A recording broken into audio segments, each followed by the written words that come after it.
my way. Sophistication isn't just about how you dress. It's about the mindset, the internal success. Clean your environment, clean your mental state. Surrounding yourself with winners, that's how you navigate. Non-negotiable, that's how I live. No room for weakness, nothing to give. If you can match my energy, then you can stay. My standards are high and that's just my way.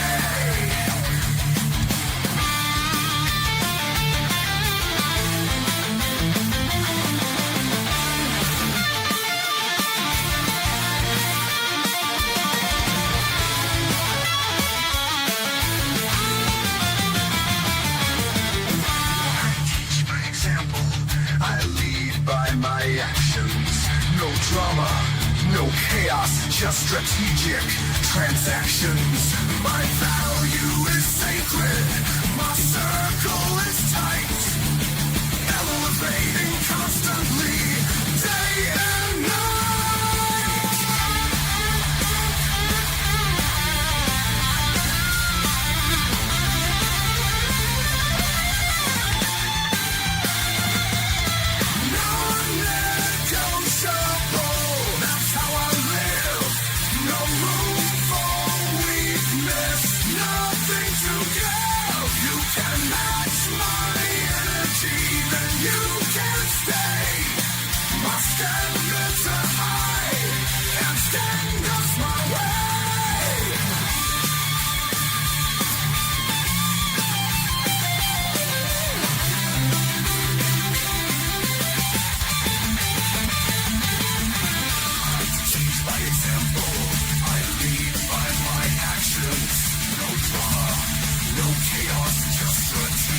Transactions.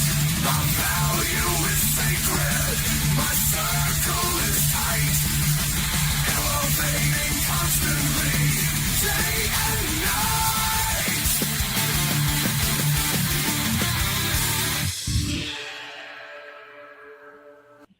How you doing, ladies and gentlemen? Welcome to This and That. I'm your host, Xander, where we talk about this, that, and everything in between.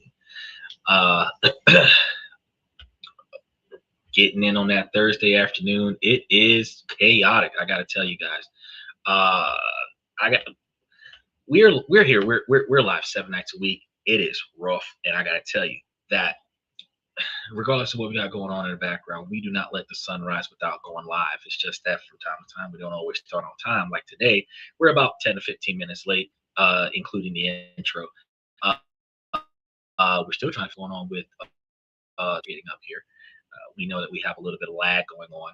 We're still trying to work on that with the towers in the area, but we're going to make it work for you. We're going to make it work for you. Now, because of the issues that we got going on, we advise you guys to not only like and subscribe, because we're going to make sure that you guys get all the information that you need, especially at the top of the hour. We also ask you guys to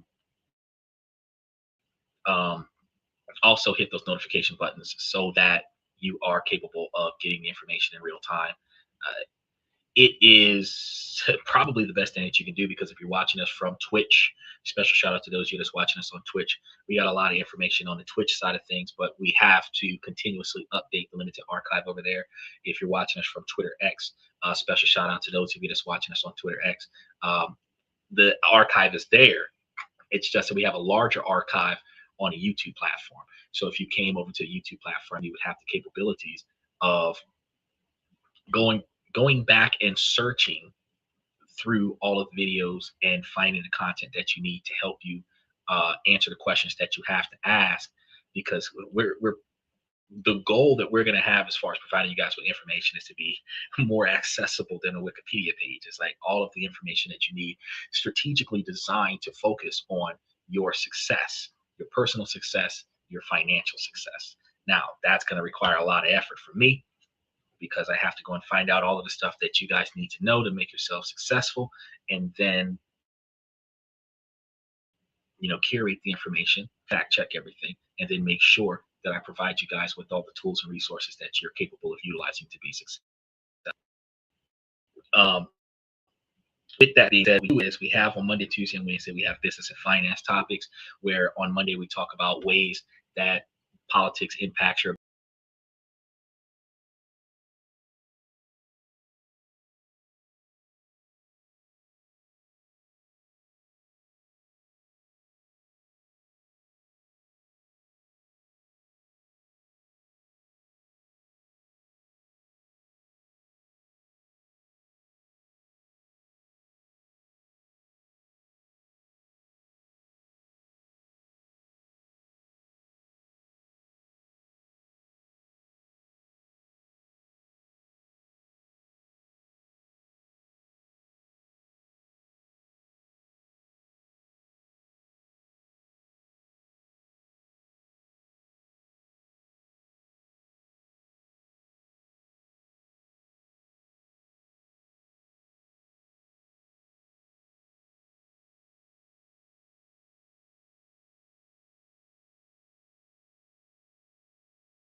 exactly what I thought I saw, because I sit over here looking like, what the hell happened to the browser? We was doing good for a minute, and then because I'm looking at Twitch and Twitter on the same computer, which hard to do, but I'm looking at it and I'm like, what is going on? Because over there I can't see what I need to see. And now I see StreamYard just shut off. So I think that they had an issue with the tower in the neighborhood, and we're running that. But I got it under control, because see, by it being live, I can't control when stupid stuff happens. We didn't have a fallback plan. There we go. All right, hold on a second.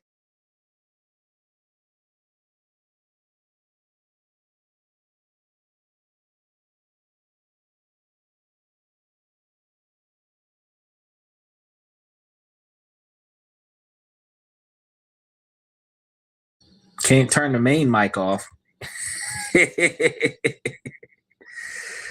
All right, we're going to figure out what we're going to do with it. But in the meantime, we're going to keep things pulling.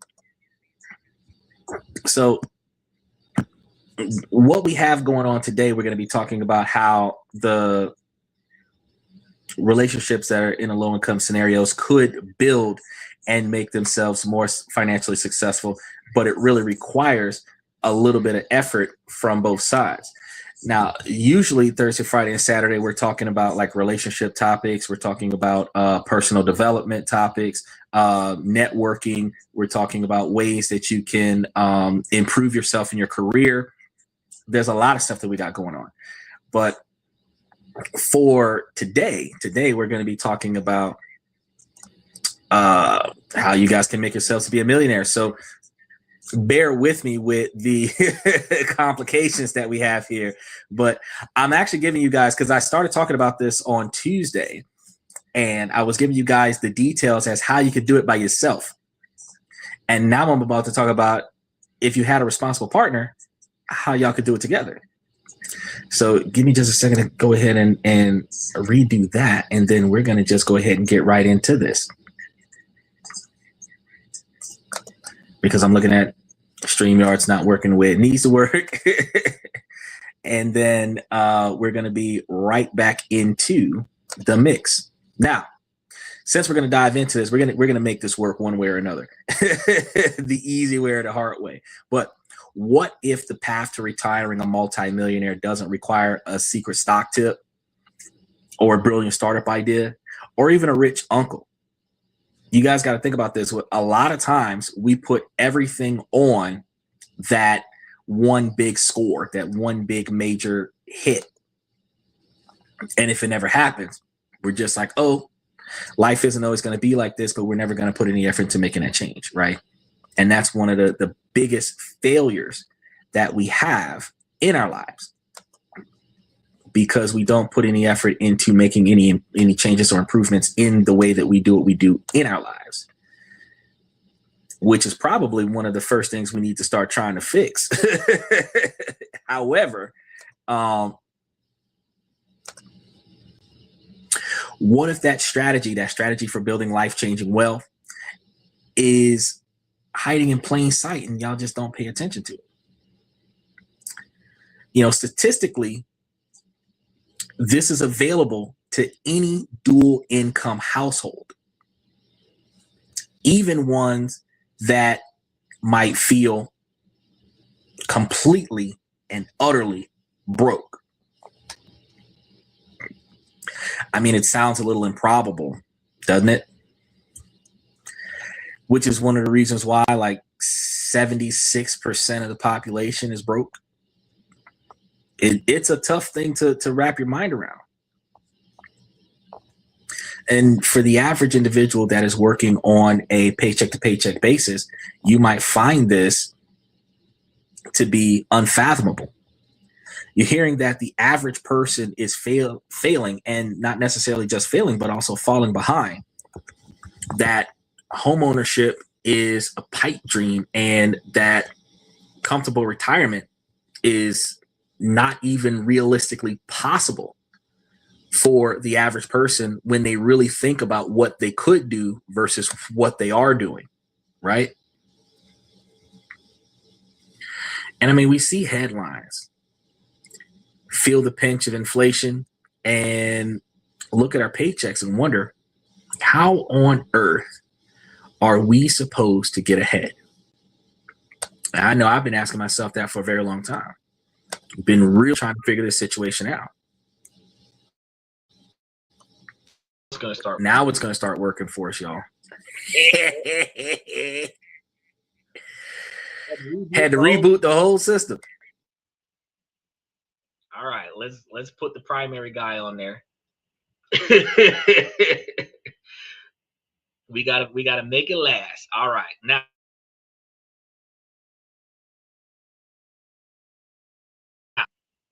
I always find another way. Now check this out. Today we are going to challenge that belief. Okay.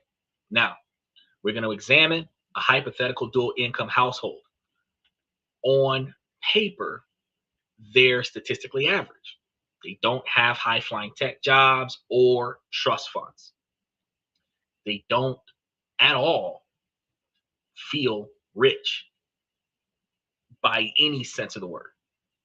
Okay? Most months, they feel like they're just scraping by. And they experience financial stress just like everybody else. They're worrying about surprise bills, and the thought of saving a serious amount of money is going to feel like a very, very bad and completely unfunny joke. Right? So bear with me as I march through this. Because as I provide you guys with this information, you're going to come to find that while most of us feel this way, we actually have the capabilities to come out of this without a problem and be extensively successful at it. Oh, there it is. Now,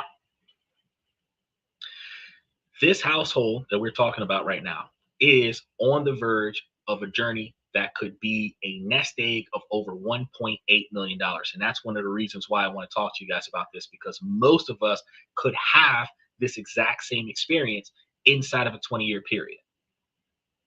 Now, this isn't going to happen through winning a lottery or a huge promotion.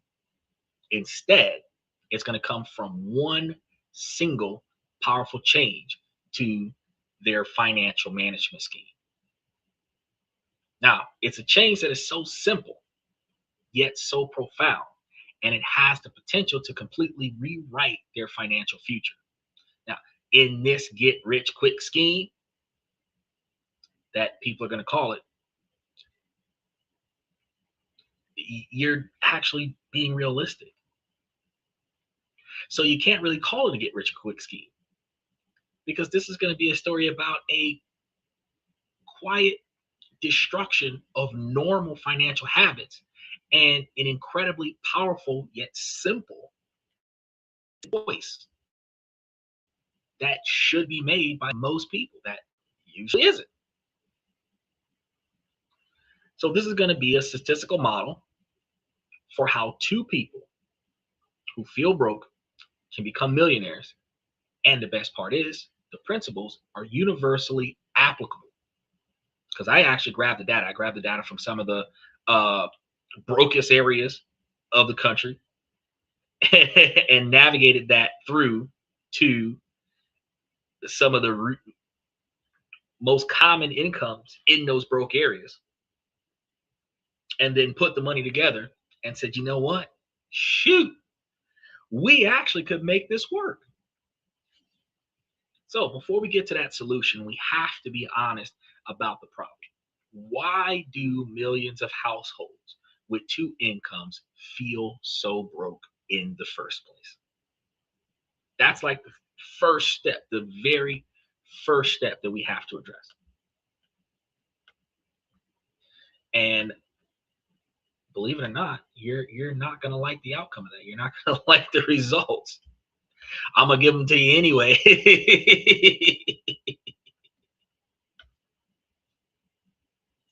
Consider a combined gross income of $92,000 a year, comfortably above the national median household income, which was about $83,730 in 2024, only a year and some change ago.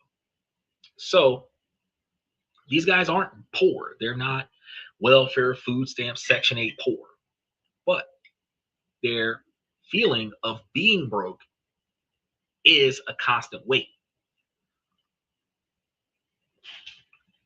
But this is still a real feeling.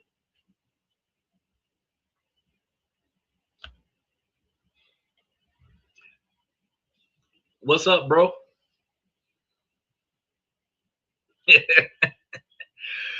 Diving in, diving into the show. We just got started. I think we can handle probably about an hour and 20 minutes of this. We're going to be going through a lot. I know that this is probably going to turn into some shorts reels when I actually start getting into the thick of it. The first 10 minutes of the show was rough because the internet flickered on us, and then we started dealing with some drop frames, and we had to reboot the whole show, back it up on the phone. I'm still working on it. Behind the scenes, I'm still working on it. There's so many things that would have to be done to make a podcast truly successful, such as, bringing in extra devices and streaming from multiple angles, and then when one of the angles crash, go to another one. You're asking me what we're talking about today. We're supposed to be talking about how two broke people can come together and be rich inside of 20 years. You go from living from paycheck to paycheck to having almost $2 million in almost 20 years. That's what we're talking about today.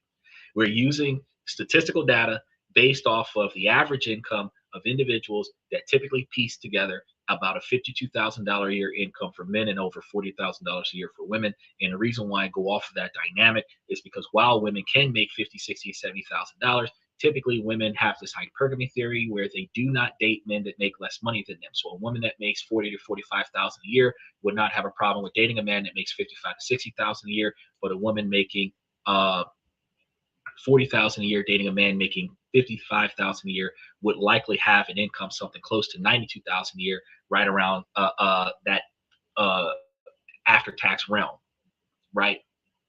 Which, if you're in that bottom 25% quartile, the broke folks, the bottom 25% quartile is where you were living at $40,000 to $50,000 lifestyle as a single person.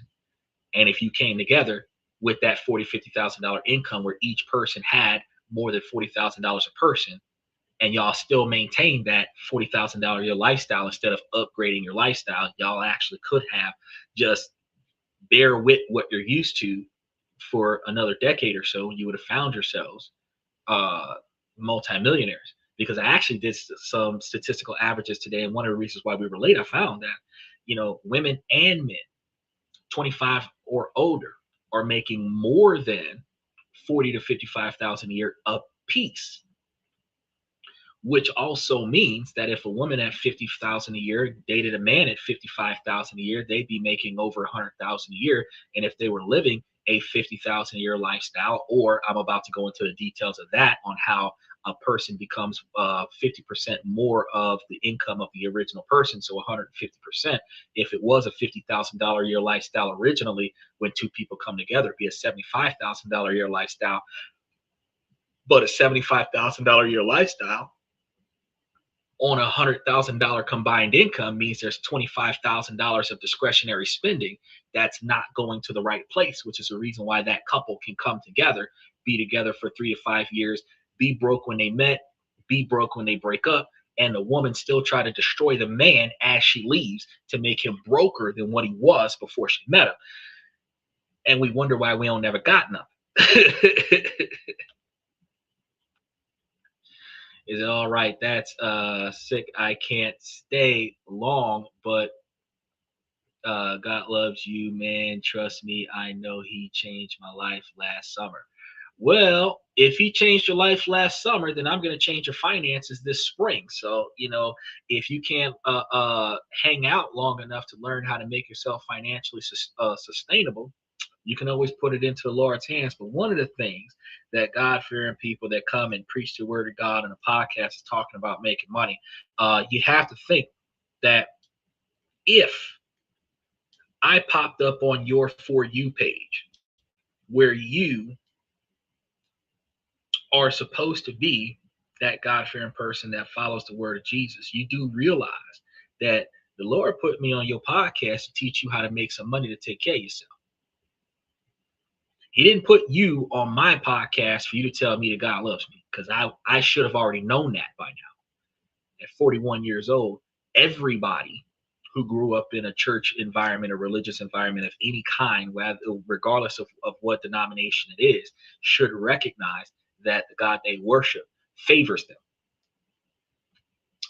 But since the work of the Lord is done from the acts of man, for you to pop up on a podcast that's telling you, hey, if you stop making bad choices, you'll no longer suffer.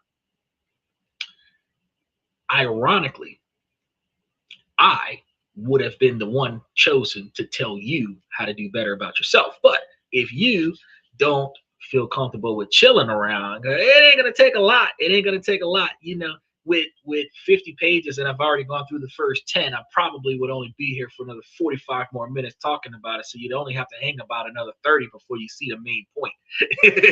And you'd be like, oh, snap, I didn't know that. But see, but that's the thing. You're just letting me know. I appreciate you reminding, but you're just letting me know that something I should have known for the largest majority of my life. You know, but one thing I'm letting you know is something that the average person never knew for 5 or 7 generations, which is why you, as well as a lot of people that pop up on this podcast between the ages of 25 and 65, are broke as fuck in the United States and other countries around the world, where you're living from paycheck to paycheck. When you don't work enough, you got to borrow money from friends and family members, loan sharks, payday loans, AM Scotts, other such things. Then you got to pay back the people that you borrowed money from. I mean, you borrow from friends and family, you don't have to pay it back with interest. But when you borrow from a business, you got to pay it back with interest, will put you further in debt. you're charging everything to a credit card that you can't pay for in cash. Then you're paying a minimum amount of money on the credit card balance because you can't afford to pay the whole balance off. And yet you're still in a position where you don't have enough to get by, right? But you popped up on my For You page to tell me about how much God loves me when, I'm telling you how to make money for yourself, value your relationship, value your partner. Y'all come together and work for success instead of working for individual gratification. If y'all work for group success, y'all will both have individual gratification, because if you think about how I just gave you the cliff notes of the show, that two people, one making 40,000, the other making 52,000, can come together and make $1.8 million in 20 years without having to hurt yourself or break any laws. I would want to sit by that show and be like, well, how the fuck did that happen? Because I've been dating so-and-so for X number of years, and we don't have more than $5,000 in our bank account between the two of us. And I'm about to show you why. It's what we do. It's what we do. We point out the obvious, and then we fix the problem. There's Isaac. It takes a suffering of some kind for people to truly come to know the Lord for themselves. It's what makes the difference between a follower and a true believer. Well, actually, that's not true. Actually, you can believe whatever you want to believe, but the fact of the matter is that you don't have to suffer. You choose to suffer, and then you want to use that suffrage as a badge of honor to say that I went through strife. But you're still going through strife, because if you were born in poverty, you didn't have enough food to go around, you were dealing with hand-me-downs from your older siblings, you were probably the youngest one in your family, you had to get a job so that you could pay for shit that your other siblings would benefit from. If you were the oldest and you're taking care of the youngest because your parents were at work all the damn time, you grew up in brokenness. Now you're a middle-aged individual and you're trolling a podcast because you're too broke to go out and have a good time at the club. Because it's Thursday night, it's Latin night in most states in the United States. You're not even able to go out and dance with the Latin girls because you're sitting at your house on your couch eating Doritos on a podcast talking about the Lord because you can't do anything else. You chose to suffer. When you're on a podcast that's telling you, I'm actually about to break this down for you. I'm not even going to carry on anymore about your Jesus loves you spiel, because I'm about to tell you that because Jesus loves you, he put you on a podcast that's going to help you make better financial decisions so that you can stop being broke. You know, the footprints in the sand that I carried you until you could carry yourself. But when you look back, you only see one set of footprints. Guess what happened? You got put onto a podcast that's sole design is to help you make better financial decisions in your personal life, and then help you invest in ways in your financial life so that you make more money with less effort, so that you can have more time to enjoy your personal life with the people that you love, with more capital to utilize for that, where you're not struggling, they're not struggling, you're not dependent on somebody else unnecessarily, they're not dependent on you unnecessarily, and y'all not fighting over bullshit like why we ain't got enough money after giving 10% to the church. Why did you give 10% to the church when you could have invested it in your portfolio? Because God loves you? No, you gave 10% because people like God Bless and Isaac would tell you, oh, well, if you give money that you don't have to the church, that you're giving it to God, who doesn't need money, because if you read the Bible, God doesn't need money. Jesus doesn't need money. The man spent his whole life with absolutely nothing, less than a homeless man, and he only asked for what he needed to give to somebody else, and that man spent the whole life broke. And then allegedly his blood was spilled for your sins. So at this point, his blessing to you should have been a life of salvation. And a life of salvation should include a life of success. So I don't understand why the hell you're going to tell me that being broke in suffering is the way to get closer to God, when actually making yourself self-sustainable and then taking the extra money you don't need and helping somebody else become self-sustainable would actually be closer to God. That's my observation on that, because I mean, personally, when he broke bread with everybody, the fish and the bread with the 40 guys and everything to that effect, he fed folks that didn't have food, because he had enough to give to everybody else. Now, here in modern 2025, when have you been able to break bread with somebody that ain't had bread? Most of us stop donating to a lot of places because we can't afford it.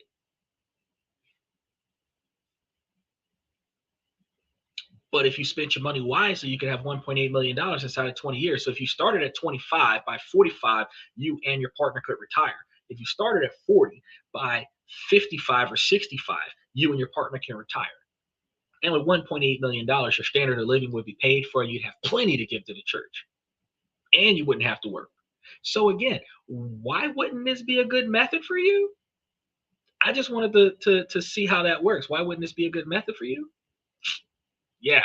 Now, I just wanted to go off on that real quick because this is a real and very typical scenario that is caused by three common traps that keep people financially stuck, which is why people stay broke. They don't know what's going on. First is going to be that communication trap, because for many households, money is an elephant in the room. Financial decisions are rare and often reactive, not proactive. Arguments happen when a credit card bill is higher than expected, or when a car needs a sudden repair and nobody has the money to pay for it, or somebody wants to buy something with the same money that is needed to fix the car. These are the stress-fueled moments, not strategic planning sessions. Research consistently shows this avoidance is a recipe for stress and financial dissatisfaction. Without a core conversation about what money represents, security, freedom, opportunity, partners are often playing for the same team but reading from different playbooks. So, with no shared financial goals beyond a vague hope to do better someday mentality, it is like being in the same boat, paddling in opposite directions and wondering why you're just spinning in place. Now, the second and perhaps most destructive trap is lifestyle creep. This is the silent killer of wealth.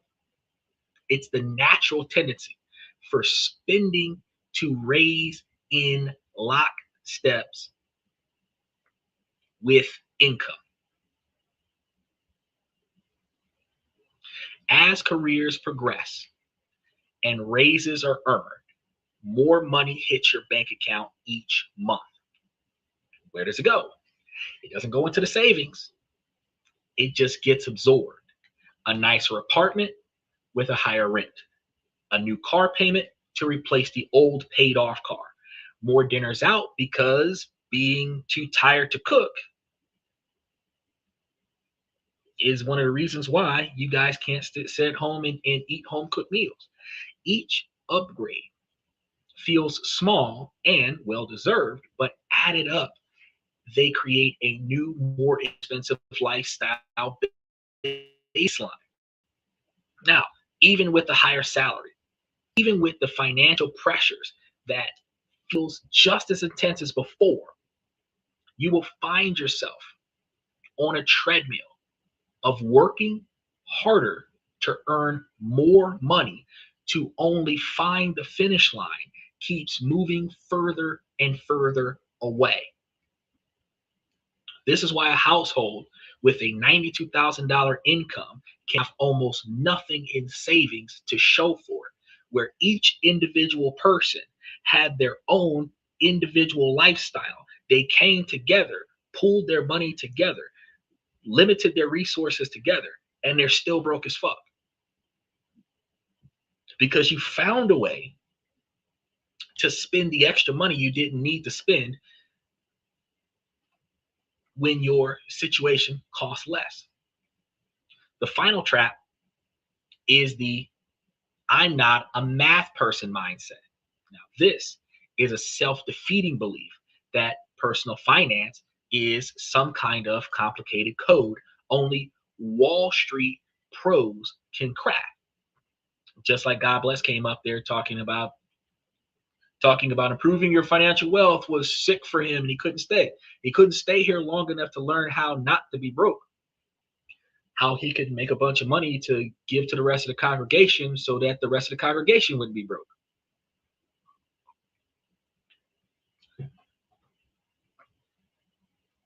Because people don't want to talk about money. Many people feel this is the way to be. They hear terms like a 401k or a Roth IRA or an index fund and their eyes glaze over. It seems overwhelming and frankly boring, which is one of the reasons why a lot of people will hear me talking about this and they'll just swipe away. So they're going to check out. A 401k might exist, but contributions are at the default rate with a little understanding of the underlying investment opportunities. Retirement accounts may not exist at all. Investing is often perceived as gambling. Even though they're willing to go to a casino and gamble a little bit of spending money here and there, they're not willing to put their money into an investment that has more likelihood to provide them with a return than the guaranteed walking out of that casino with no money and free drinks.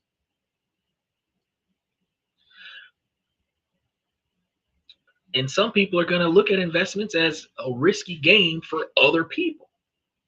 This fear is going to lead to inaction. The seeming safety of cash in a savings account is going to be chosen more often than not without the realization that inflation is silently eroding its value every single day. And the potential of income as a powerful tool is often a seed that could grow into a forest of wealth. And this is never realized. Oh, there goes Steven. Let me get you this phone number, Steven, because I have not put that phone. I was supposed to message you about this phone number like 8 days ago. I have not used the phone number because I just spent $2,000 on the car. And and I'm like, man, when I call these people, I'm gonna give this number to Steven, and I keep looking and looking and looking and looking, and every time I turn around, time keep getting away from me. Let me get this number for you real quick, Steven.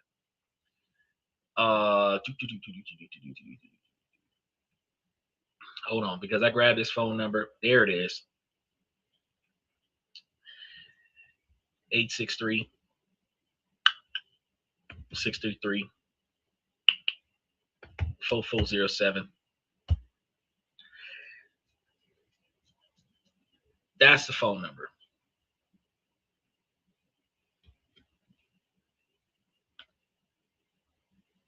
Now everybody else like, what the hell?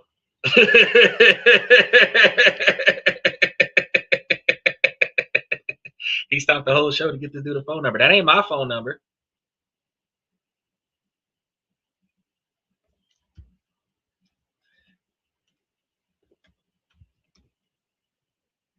Nah. Oh, spelled market wrong. That's the one. I told you I was gonna get it for you. I'm a man of my word. I was late. But I always get you what you need. All right. Well, what he said, and then I'm putting more detail in because that was when we were talking about the health savings fund, and I had told him that I was going to get him some information on because I have a $0 health insurance that I can utilize. It does have a copay on it, but if I don't pay for it and I don't use it, it doesn't bother me. But if I had to pay for it, I'd be wearing that bitch out. But it's a $0 health insurance plan that I've been utilizing for 4 years now. They just called me like, oh, hey, they automatically renewed. I'm like, boss, you just got to mail me the new insurance cards. He said, I got a 401k that gets a nice match in a Roth IRA. And as soon as I pay off my vehicle, I will start getting into stocks and index funds. That's fantastic because when you pay off your vehicle, you actually have less expenses. You have more discretionary capital. Instead of utilizing that discretionary capital to start buying something else, you would either pay down credit card debt to boost your credit score up so that you can increase your lines of credit utilization. Well, no, you want to increase your lower your credit utilization and increase your credit limits. That's what you want to do with that, even if you got to get yourself a secure credit card. Then you want to use the rest of the money and invest in something that's going to give you 10, 12, 15, 20% interest. That's dividend payouts, because growth stocks are fantastic, but growth stocks don't give you cash on a monthly basis. You want to get cash on a monthly or quarterly basis so that you're able to utilize the money in case of an emergency, because we don't have, honest to God, any emergencies that happen in our life that requires us to spend money right this second outside of our irresponsible behavior. You don't have emergency I need gas if you filled up the car on time. You if you don't have emergency I have a flat tire if you fixed the spare when the spare went bad the last time. You don't have emergency I need a brand new car if you don't crash the last car. And if you crash the car, you should have rental car service on your car insurance, and you really only have to pay the deductible. You don't have an emergency medical expense because ERs are billed to you after you get out of the hospital. And if it gets charged off, it doesn't get put on your credit report. And only doctor bills are pre-scheduled, which should be pre-scheduled to your financial availability.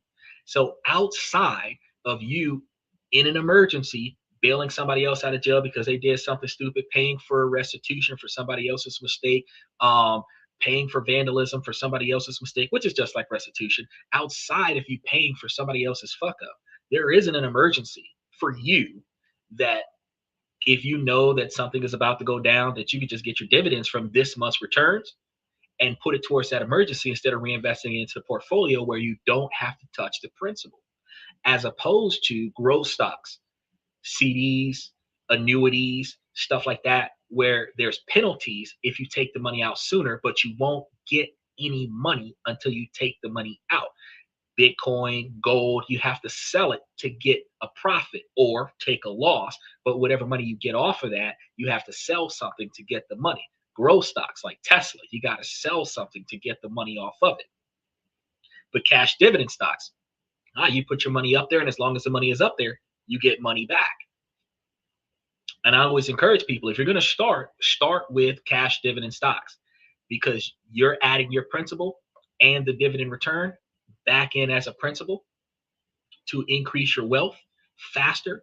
Then when you need money, instead of reinvesting your principal and adding to the principal, you can take the money that you was going to put up on your stock option and the dividends that's going to come from your stock option and put it on your financial emergency.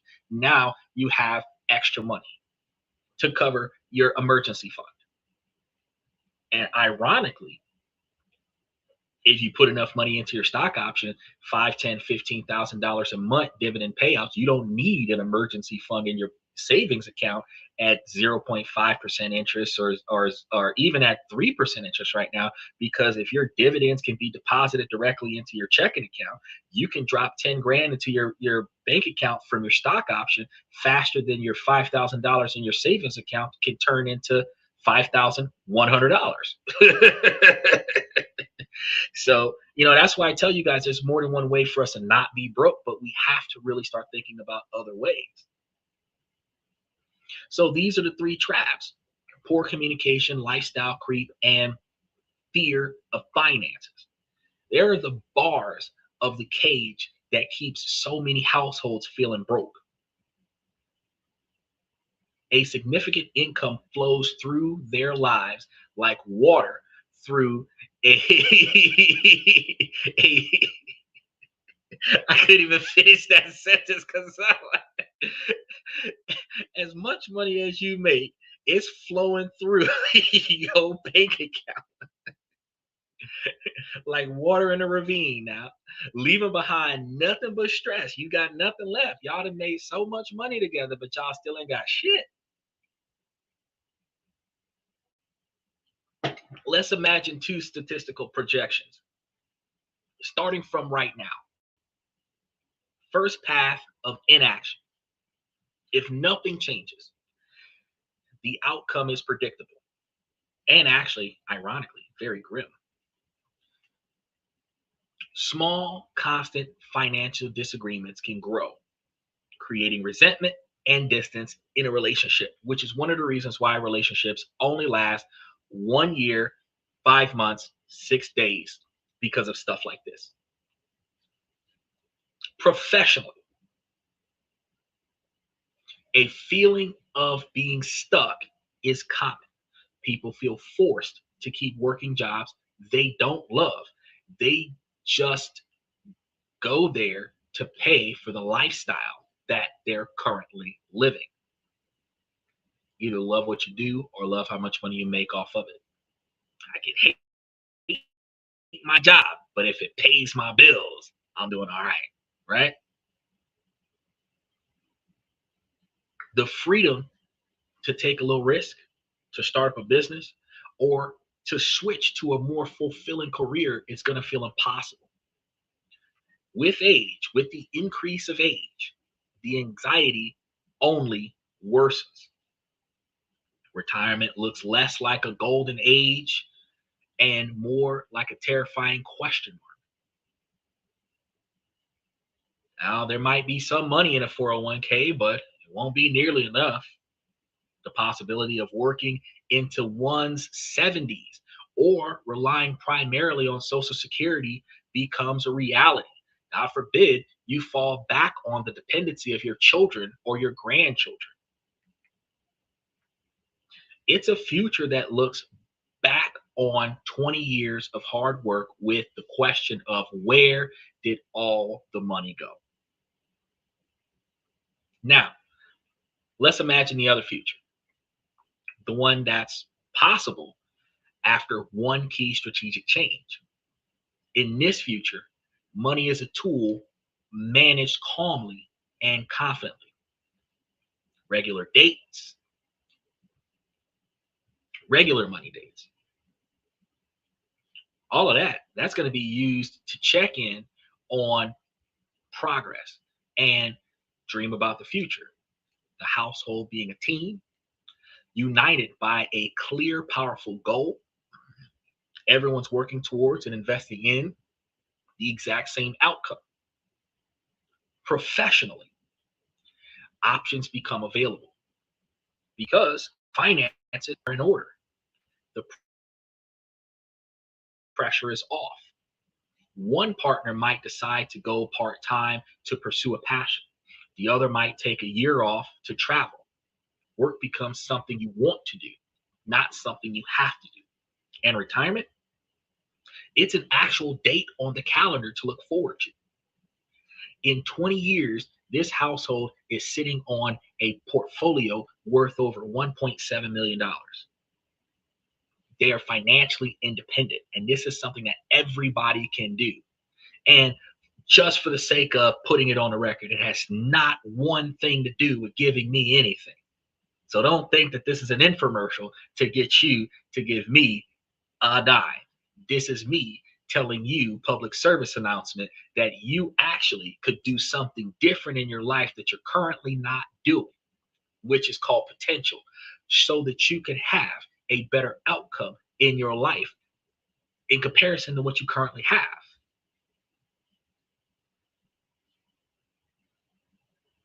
You could find yourself in a truthfully financially independent scenario, not because you're financially independent from your partner, because you're financially independent from the financial obligations of life, where you can live off the returns from your investments without ever having to work another day in your life. Travel, you can do that.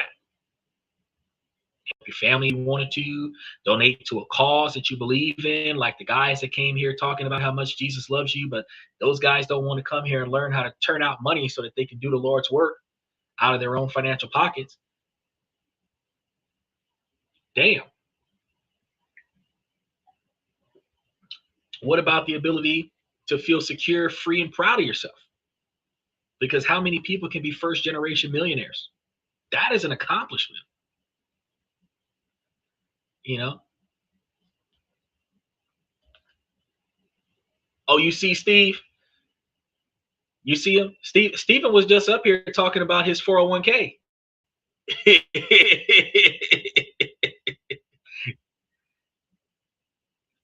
Special shout out to Steve. Steve, you got followers.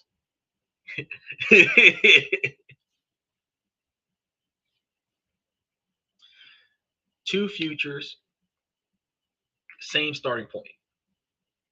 The difference isn't luck or genius. It is one single choice.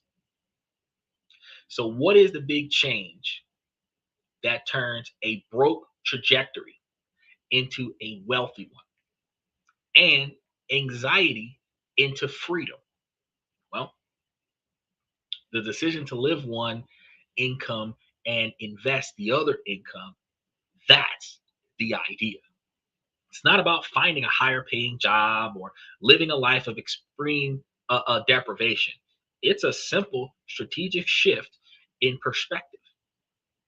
It means viewing two salaries not as one big pile of money to spend, but as two separate streams. One stream covers the entire cost of living. The other stream is automatically sent to work in a wealth building machine.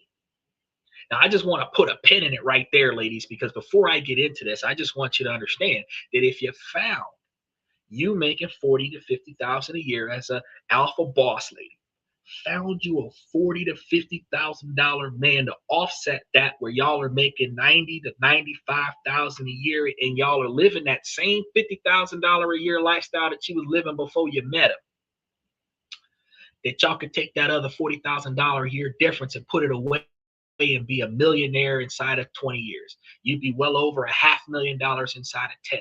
It 10 to 15% interest on average, you would be pocketing over $150,000 a year, where you would be making more money off of your dividend return in 10 to 20 years than what the two of you make combined. You would be doubling your income in 20 years, which is the reason why you quit. Because why are both of us working two full-time jobs when our stock portfolio is giving us back 2 times more money than what we worked for? Fuck it, let's quit and spend the rest of our lives together having fun. That is what you need. When you're looking for a man, you're not looking for the guy that's going to spend the most money on you on the first date.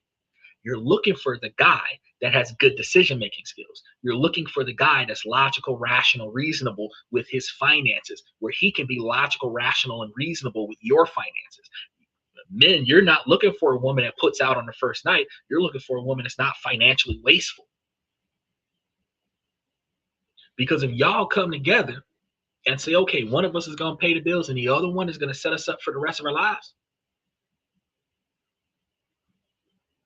that's when the divorce is a 50-50 split, because one of y'all put 50 grand into the standard of living and the other one put 40 grand into the investment portfolio. It's like, break me off on half of that. But you know what? If y'all looking at y'all built $1 million, if y'all looking at y'all built $500,000, when y'all don't make 100,000 between the two of y'all, and y'all looking at y'all built $500,000, y'all not gonna try to break up.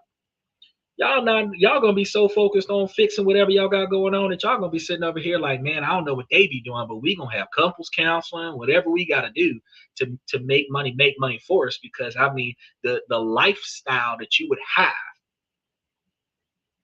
when you're used to that $50,000 a year lifestyle that you grew up with, when you upgrade to $75,000, because you gotta think about how much shit you buying. Because a mortgage could be around $2,000 a month, which is $24,000 a year. And if your car note is $500 a month, that's typically a $45,000 car. And you can name any car from a Bentley to going down to a Nissan Maxima and have $500 a month or less. You do 2 cars like that, that's $1,000 a month for car insurance, which is an extra $12,000 a year. That's $35,000 a year. Your utilities might run you $3,000 a year. Your phone bill might run you another $3,000 a year. That's putting you upward of $40,000 a year, right? Wait, the women's upkeep, $15,000 a year or more. You're at like $55,000 a year. You are still 20 grand away from that $75,000 a year lifestyle. So when we start talking about upgrading yourself to a $75,000 lifestyle, what is you upgrading to? $750,000 house with a $3,000 a month mortgage instead of the regular 2-bedroom house, because it was just the two of y'all. Now y'all trying to get a 5-bedroom house for what? This is what we be dealing with, right? But let's evaluate the numbers real quick. Because one income around $52,000 a year and another income around $42,000 a year for a combined income of $92,000 a year. The change is to make a firm commitment to build the entire lifestyle around the original $52,000 a year salary. Because if one of y'all was living a $40,000 a year lifestyle and you move into the household of the one that had the $52,000 a year lifestyle, you just got an upgrade of $12,000 a year. Marinate on that for a moment. Okay. Now, all bills, all spending, all of the life has to fit within that one income. So your hair, your nails, your eyelashes, all that, you need to budget that so that y'all stay inside of the original $50,000, $52,000 a year lifestyle. And you're not doing this for the rest of your life. You're doing this for a short period of time so that, because when you think about this real quick, if we're looking at 85-year-old presidents, if we're looking at 95-year-old elderly people, if we are recognizing that 20 years of your adult life could potentially give you 30 to 40 more years of nothing to do during a part of your life when you don't need to be doing nothing. Looking at 25, 30 years old, or shit, you've been fucking up your whole life. You start doing this at 40. By 60 years old, you're still at $1.8 million. And at 60 years old, you still got 24 to 30 years of life left. You don't got to live off of Social Security. You don't got to wait on disability. You don't got to wait on your kids to take care of you. You got enough money to take care of yourself for the rest of your life. That's what we're talking about right now. So just to buckle down and just not do too much for 10 years, 20 years, you can turn it around for yourself. You can go from being broke to being not broke. Because one question that I ask a lot of women is like, when y'all meet a man that ain't had nothing when y'all met him, because y'all make it seem like men ain't shit when y'all get rid of him. When you got with him, whatever he did have, how much did you put into that man still got when you left? Because 9 times out of 10, a woman will find a man and she either leave him in the same position he was in or make sure that he has far less than what he had when he started, destroy him, or just take half of whatever he's got. And in either dynamic, the modern woman does not build up a man. They expect the man to be fully built. But the value of your household is not based on just the effort of the man. The value of your household is based off of what you do too. So it's not just your fault, and it's not just his fault because he made a bad choice and selected a partner that was riding the wave. But for those of y'all that got with a dude who didn't do enough for you in the timeline that y'all was with one another, you didn't do enough for you either because y'all don't have nothing. And now you're 40, 45 years old. Y'all know what y'all want. Y'all still don't got none of it. And you want a man to accept you for who you are, flaws and all, but that man's got to be set up. Shit makes no sense. But check this out, though.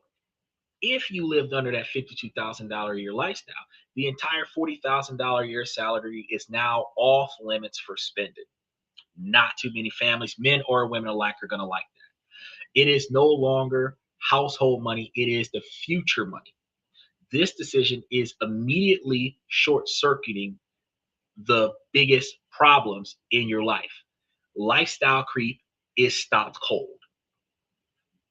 There's a hard ceiling on spending because you're going to live under one income and invest the other. No bullshit ass surprise gifts, no expensive birthday parties or anything to that effect. Whatever y'all would have done in that original $52,000 a year income, that's what the hell y'all gonna do. It forces communication. Partners have to plan and budget together to make their life work on one salary, which would have been the same as if you would have quit your job and let the other person's $52,000 income take care of the both of y'all. But if y'all both working, instead of saying, well, because we both got money, I'm going to do X, Y, and Z with my money, you're going to do X, Y, and Z with your money, I'll give 50% towards the bills and I'm going to waste the rest of my money, and y'all still don't have shit, you can say, well, look, let's live like one income and then put the rest of the money up and not be broke forever. That's a hard swing. The fear of investing is going to be replaced by a clear mission, because both of y'all can watch the stock market. Y'all can put y'all money in different places. I just gave y'all a whole portfolio where bucket A was 15 to 20% stock portfolio investment options, and then bucket B was 3 to 10% blue chip stock portfolios that would give you guaranteed growth and high dividend returns, where your average out the whole portfolio was anywhere between 12 and 15% out the whole portfolio, where you put your money in the high risk, take the dividends and put it in the low risk, so your money is marinating in your low risk. Your principal expedites growth, and then your growth expedites growth. You won't be broke. The second income must be put to work for your future. It doesn't matter whose income is chosen to do this. It doesn't matter if and this is where the biggest arguments come from in the alpha boss lady feminist arguments, because no woman wants to take care of a man. But what if the alpha boss lady paid for all of the bills, and then the man put his money straight into a stock option that is literally paying y'all every month, every quarter for the next 10, 20, 30 years. He's checking in with you every week, every month about how good the money's doing. You keep everything under control. Y'all not fighting over money. When this deal go full circle, the house, y'all got that together. Because think about this. I talked to y'all about leveraging stock portfolios. Y'all build a $500,000 worth of stock portfolio. You don't have to buy a $500,000 house. You can leverage your stock portfolio for 60% of your portfolio and grab like $250,000 or $300,000 out of the $500,000 and go and buy you a house cash up front. And since it's just two of y'all can get y'all a 3-bedroom, one for you. Well, shit, if you get a 2-bedroom, y'all should be in the same room because y'all not fighting it. Then y'all got an extra room for one child. But I mean, a $300,000 house, that's like a 3-bedroom, 4-bedroom house. But if you bought it cash up front, how much money you saving on not having a mortgage shit? Think about that. And then you're not paying rent no more. You own the house. Some cities and some states around the United States have a homestead tax exemption where you don't have to pay the property taxes on the property. There's so many different benefits going on there. What if your taxes on your property was $50 a month? If you're no longer paying $2,500 a month for rent, you're only paying $50 a month for your property taxes. How much extra money do you have to pay for a new car, to pay for a babysitter, to pay for your kids' tuition? When we start talking about women not bearing children because they want to build a better life for themselves, how many women are trying to buy a house at 18? How many women are trying to set themselves up so that at 35 you can have 2 kids before 40? How many of y'all between 28 and 41 got your money where it need to be because nobody ever thought of this? I'm not bashing on women. I just want y'all to know I love the mentality of women being able to get out there and work, but there is 77% of America, that's men and women alike, that are 40, 50, 60 years old, still broke as fuck. 60 and 70 years old, you're depending on Social Security, disability. Some of y'all get lucky and have veterans benefits. But those of y'all that don't have it, y'all are depending on the government to pay your standard. And a lot of times they're only giving you like $1,000 a piece or less. If you put in your 20, and if you can slide into that dependency, when you was making a shit ton of money, you might get $1,800. But that means you've fallen back on a $2,000 a year a $2,000 a month lifestyle, which is $24,000 a year. And if you and the other person come together and claim singles, y'all might be able to put y'all money together. Both y'all on separate disability checks, and both of y'all end up getting $4,000 together living in the same house. Ain't that something else? But if y'all pull y'all Social Security together, guess what they do? After 1,000, they take 2 for 1. So y'all gonna have 3,000 between the two of y'all, right? So here that weirdest thing. If on Social Security disability on your best day, you looking at a $24,000 a year lifestyle, when you in your 20, 30, 40s, and you working on a day-to-day basis, why the hell can't you make it on 50? If Social Security got you living on 24, why that you working for yourself, working for W-2 or whatever, working to benefit yourself, that you can't survive off of 50? That's twice as much as what the government's going to give you. Don't you think that if the government gonna have you living off of half of what you're making right now, that you should be trying to find a way to make sure that you got twice as much when you stop working? The point is the discipline of drawing a line in the sand. This represents a shift from saving what's left after spending to spending what's left after savings. This is a huge pivot. This is where the journey to becoming millionaires will begin. Making the decision is one thing, but making it happen requires a plan. This is a 4-step blueprint that you guys need to utilize for turning this goal into a reality. And before anything else, partners have to get on the same page. This involves a planned meeting, not a spontaneous argument. It's about a time to sit down when you're relaxed and talk about financial histories. How did your partners handle money? How did your parents handle money? What did y'all learn from them? It's also a time to answer big questions. What does security mean to you versus your partner? What's your biggest money fear? This process builds the understanding of the why behind each person's financial behaviors. Next comes full transparency. And ladies, when I say full transparency, I mean no judgment, no resentment, no retaliation, full transparency. This is a safe zone. For every dollar of income that's coming in, every dollar of debt that hasn't been paid, and every account that exists between the two of you. I know some men, man, put all my stuff in a trust. I ain't gonna tell her shit, and put it in my daddy's name. I'm gonna put it in my mama and them name, and I ain't gonna tell her shit. No.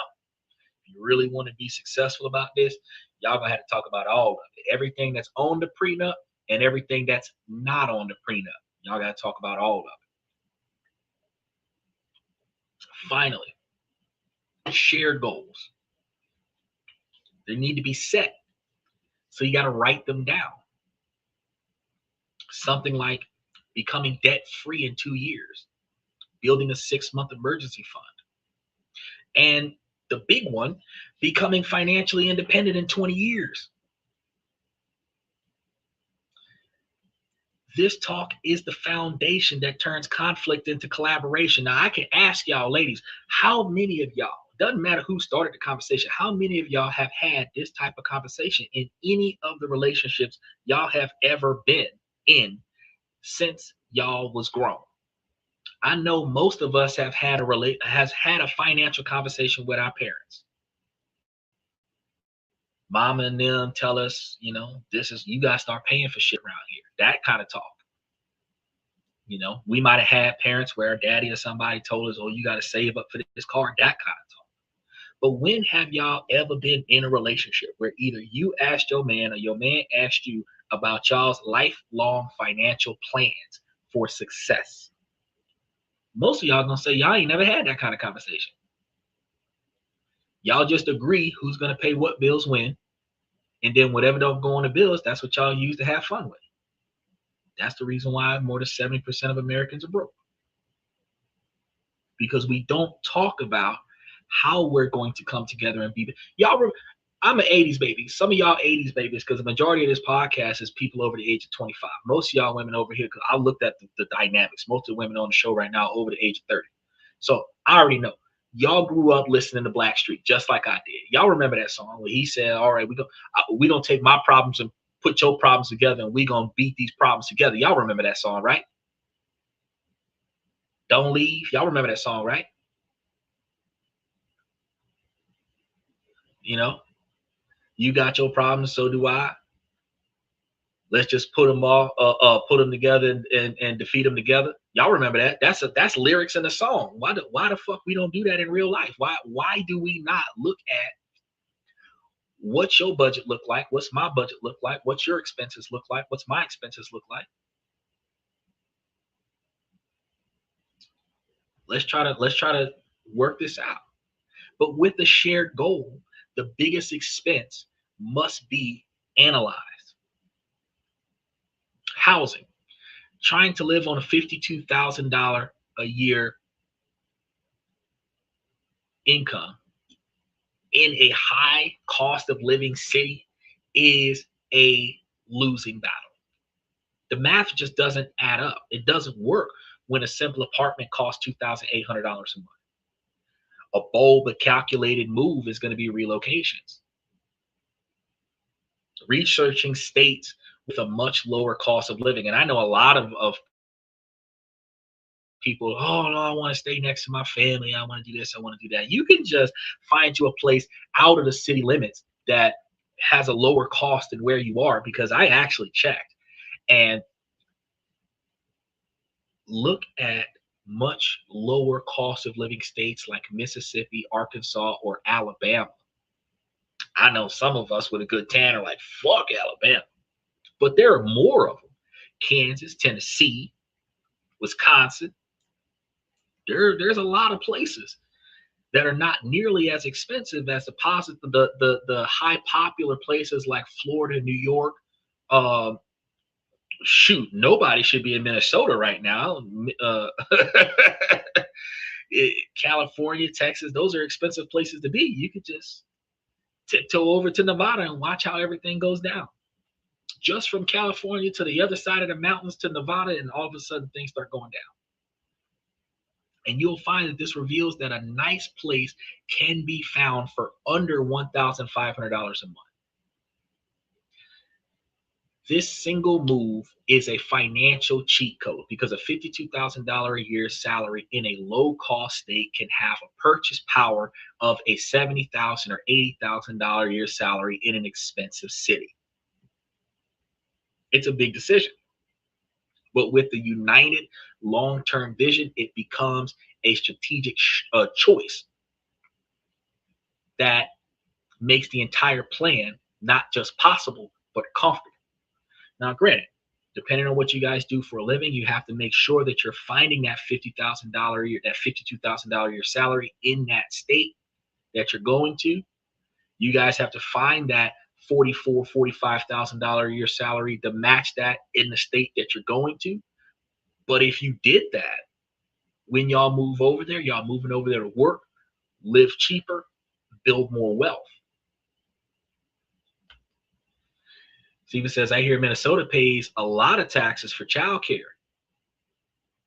Look, I ain't even know that. So if you want it outside of the ICE raids, if you want it to go somewhere where the taxation is helping you with childcare, if you're trying to build wealth and maintain a family, you would want to live in a state that's going to provide you with more governmental resources as a low-income family to help you with your child care. Technically, you're not a low-income family because y'all making $90,000 a year between the two of y'all, but it's the principle of the fact. Whatever they offering, you might be able to benefit from that. But now there's a target income because $52,000 a year gross is about $44,000 a year after taxes, or about $3,667 a month. In a low cost environment, it's time and energy that you don't have to waste grinding at the stone, because you already know that you're supposed to be making 3 times the rent. So if your $52,000 a year salary after taxes is going to leave you with $3,667, you're looking at potentially having a $1,200 a month rent or less in order to live comfortably. And then her whole income, or his whole income of $40,000 a year that y'all now spending on the household, y'all could have just put that into a stock option.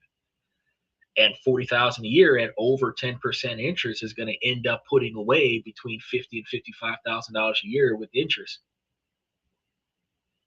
And you do that for 10 years, that's 500 grand.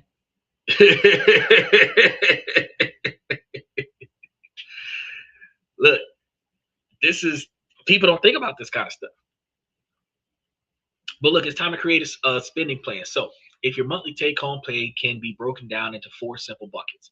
Your fixed cost of living is about 50 to 60% of your income, so roughly about $1,833. So that's like $2,200 a month.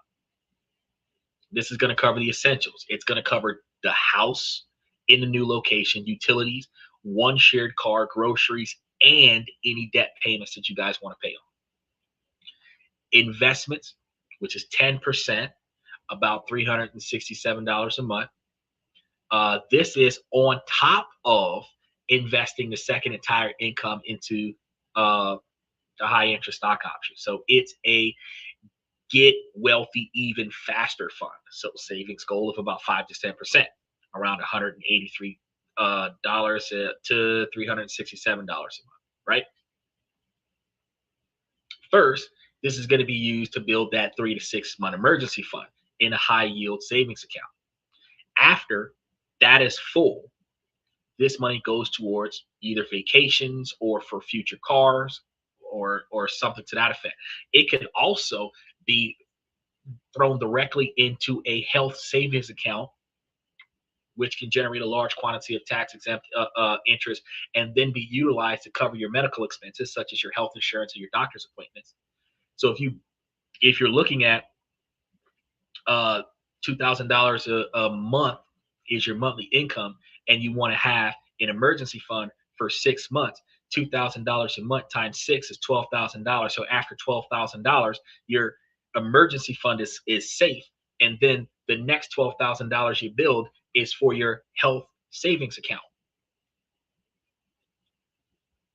And if you're going to do it for each of you, you're looking at $24,000 for the both of you. But that also means that between the 2 accounts, you should have $36,000 of let's take care of business money that does not impact future success. Then you're looking at some guilt-free spending. So it's not like you're only eating ramen noodles and progressive soup for 20 years. You still have 20 to 35% that you can spend between $733 and maybe $1,283 a month. This is the key to making the budget sustainable. This money is to be spent however you desire. No questions asked. Dinners out, hobbies, shopping, because you're living at a lower standard of living cost, not a lower standard, the lower cost. You have more discretionary spending out of the first income, where you still don't have to mess with the second income. This prevents burnout. It also prevents arguments over small purchases. So yeah, if between the 2 of y'all got almost $1,300, she can still spend $1,000 on her upkeep, and he still got $300 to buy whatever the hell he wants for himself. And y'all don't have no problems. All the bills is getting paid. Y'all looking out for one another. Y'all building up what if money, and then still putting her entire paycheck or his entire paycheck into something that y'all not going to touch for 10 to 15 years. Have you stopped to ask yourself through this, why the fuck we ain't thought about this before today? Crazy, isn't it? Y'all be able to do whatever y'all want to do. Dining out, hobby, shopping, whatever y'all want to do. The entire system should then become automated. So on payday, money is automatically transferred into different accounts. And this is going to remove the need for daily willpower and lets the financial plan run on autopilot. That's going to be the best part. Check this out. This is where the realistic magic happens.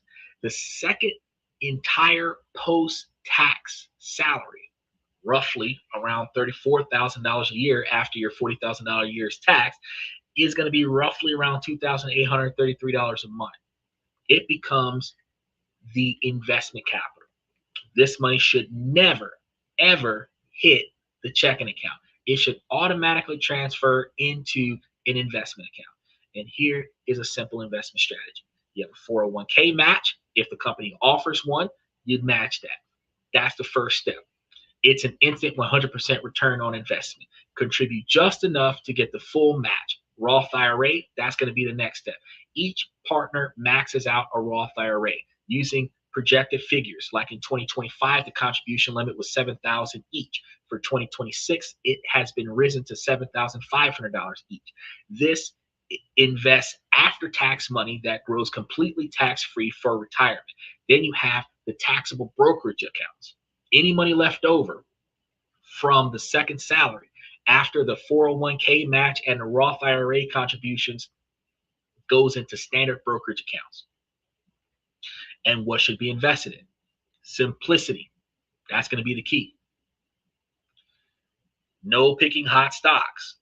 The strategy is buying low-costing stocks or broad market index funds, which is why I've put a bunch of stocks on this show multiple days out of the week where the stocks cost less than $25 a share. And a lot of those stocks are paying you upward of between 12 and 50 cents a share on your returns, be it either monthly shares or quarterly shares. You can also just drop all your money into a S&P 500 index fund.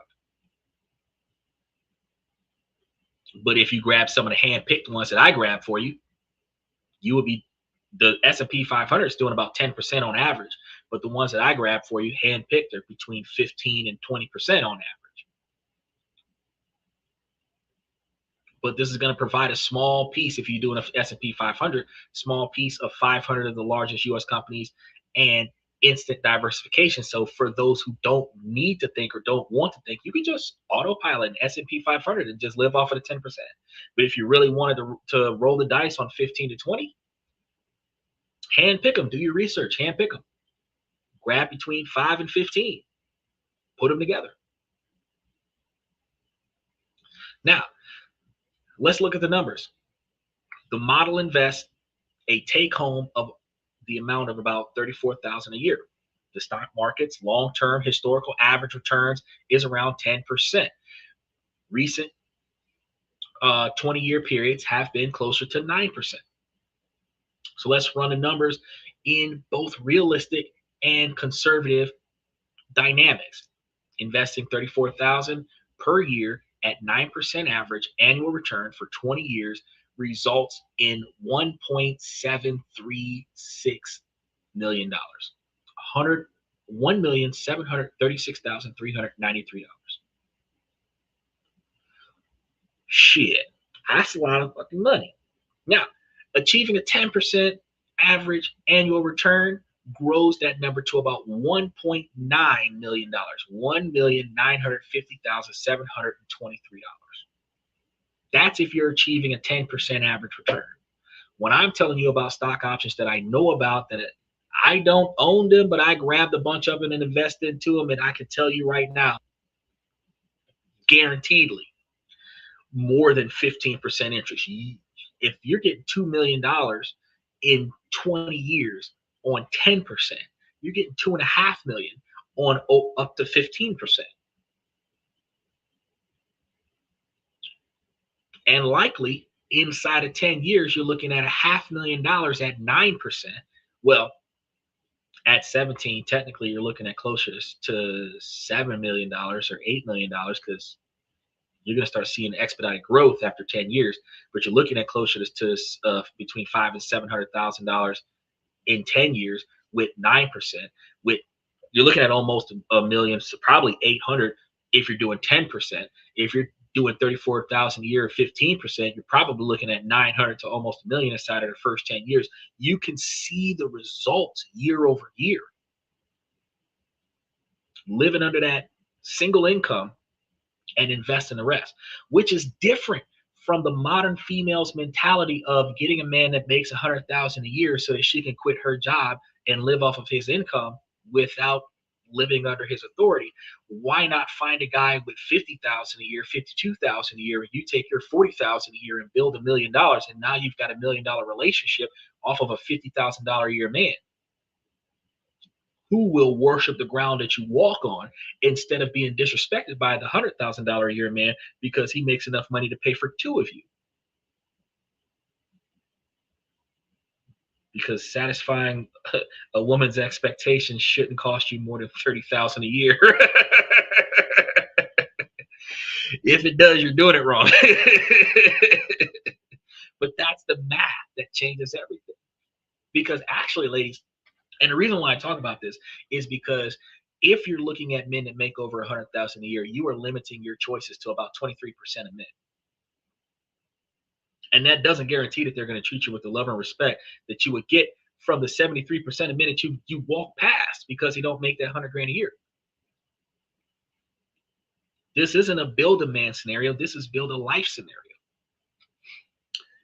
And if you're thinking about shit, 50,000 a year, that's everybody, right? That's everybody you pass in the street. That's everybody you see in the Walmart. That's everybody you see in the fast food line. That's everybody. The 23% of men that you're looking for, you can't find them where you roam. Let's be honest, because the men in the 23 percentile is not at the local nightclub. The men in the 23 percentile is not at the local karaoke bars, the watering holes, the places that have no cover. The 23 percentile are in exclusive, invite only, black tie, white suit, valet mandatory, upscale, champagne soirees, light music.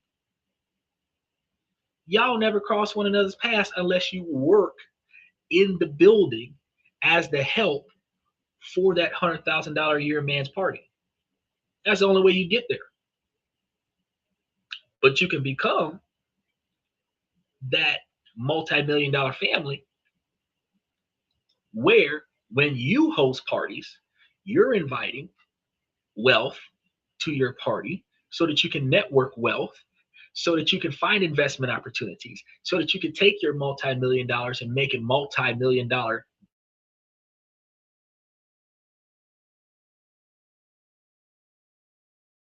guys on yachts in the middle of the Bermuda Triangle, making money, make money for you, instead of working on your day off because there's no blackout days on your job. I'm being for real. By following a simple, repeatable process, a household that felt broke can become millionaires. This is no joke. This is no scam. I'm not selling y'all shit. I'm telling y'all could do the research and y'all could be like, damn, he wasn't lying. He wasn't lying. I proofread everything. Matter of fact, here you go. There goes some of the ones that I'm talking about right now. If you're looking at it on a 16 by 9, it's at the bottom. And if you're watching it on your For You page, it's at the top. Look at all the stocks going across the screen. Just go take a look at it. Go see how much they cost. Look at the dividends. And then imagine if you grabbed some of them stocks and got $40,000 worth of shares. Look at how much your monthly return would be. Look at how much your quarterly return would be. And then ask yourself, why the fuck have I not been doing this? The whole time I've been in this relationship with whoever this dude is or whoever this chick is, and be like, why the hell I have not been doing this? since I was 18, 19, 25 years old. Think about it. It doesn't require a genius. It just requires a system. You're welcome.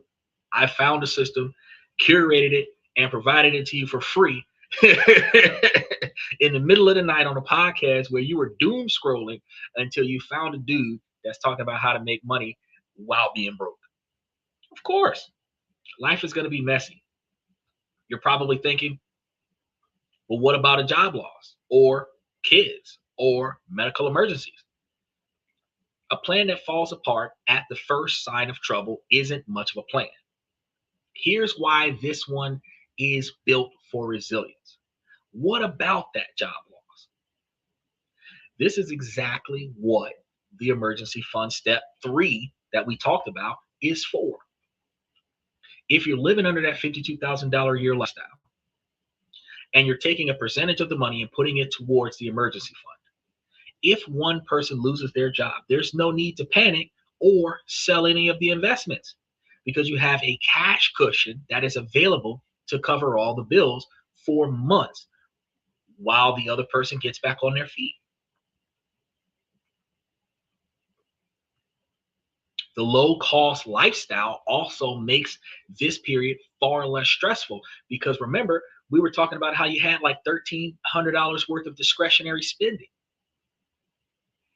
If for some reason you didn't feel like spending the money,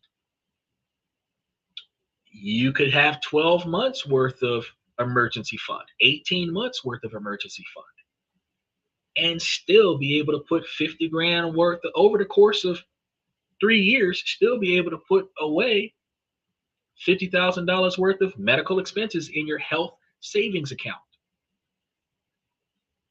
which has nothing to do with the 40 grand a year from your partner that's going straight into the stocks. Nothing about the investments, just the living off of one income between two people. Y'all could have just not go home, hang out with each other, enjoy life because you just don't feel like going out, not because you're trying to pinch pennies. And instead of spending that money, you could put that towards having extra money there. So what happens if somebody loses a job and you've got a year's worth of extra money lying around to cover the bills? You can stay home for 6 months and then start looking for a job, right? But what about having kids? Kids are expensive. There's no question to that. When a household decides to have kids or accidentally ends up pregnant, they have to have another money talk. You're going to adjust your plans. You might need to temporarily lower the investment rate from the primary account, from the primary income, and use part of the second income for childcare. But here's the key, because you were already spending your money to build a large investment base, there's money there already working hard for you. So you might actually decide to offset your dividend return from your investment. So if you were putting up 40 grand a year, and let's say you're throwing it into 10% or more interest rate, where you're generating roughly, well, 10%, that's going to be like $4,000 out of every $40,000 you put up. That's like $44,000 a year. And let's say you're going to dial it back a little bit because of childcare, because we all understand that kids cost usually around $12,000 a year, $25,000 a year. Instead of putting $40,000 a year up, you might decide to put up $20,000 a year. Use the rest of it for the kid. But you're already got $45,000 a year that's rotating out for you, and you're just adding $20,000 a year, so you're slowing it down. So because you added childcare to it, you're not looking at $2 million in 20 years. You might actually make it a $1 million in 20 years and a family. Damn, from broke to a full-size family and $1 million inside of 20 years. Why are we not doing this? Even if contributions must be reduced for a few years, it's not going to be forever. The powerful growth of the existing portfolio helps cushion the impacts. What about medical emergencies? Well, the emergency fund is the first line of defense.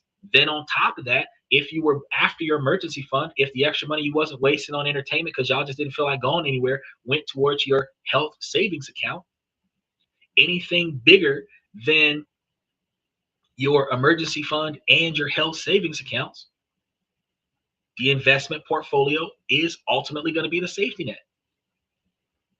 You would start by benefiting from the money that you would have invested into your portfolio. Depending on how much more you need, you might take the dividends from the portfolio without touching the principal. You would really need catastrophic, life-changing medical treatment to say, I'm going to actually dig into the principal. Because if you're thinking about how there was supposed to be 40 grand going into this portfolio, if out of the 40 grand, 20 grand is going towards childcare, you still got 20 grand going into the portfolio. What major medical expense would be an emergency short notice scenario that would cost you 20 grand? Cancer. That's it. You can't think of nothing else. Right? And we're talking about young folks. We're not talking about 70 years old. We're talking about young folks 25 to 45 years old. What I didn't know that was there yesterday scenario that just came up today on the physical kind of situation, or it happened today. I just got the phone call from the ER. What scenario would cost you 20 grand out of pocket? Nothing. And I know first, oh no, a car crash, this, that, and third. No, it doesn't. Car crash, first thing it's going to do is going to hit your PIP insurance, which is at least the first $10,000. Then it's going to cut the other person's PIP insurance for the car that you were in the crash with, or bus, or train, or fire engine, or police car. And anything above that is a lingering bill that's going to be settled by the insurance companies. And anything above that, that's when you start tapping into your money. But that's going to be 6 months after the crash. That's not the day of the crash. So literally nothing that would take 20 grand out of your pocket instantaneously. But if you notice something that's got to get paid for coming up, you do it. Like, for example, kid might need some braces. That's like, depending on what kind of braces you get them, that might be $7,000. But $7,000 for a kid's braces is a one-time thing, which means that having that line of defense is still something that you can use your emergency fund for and then start putting it back.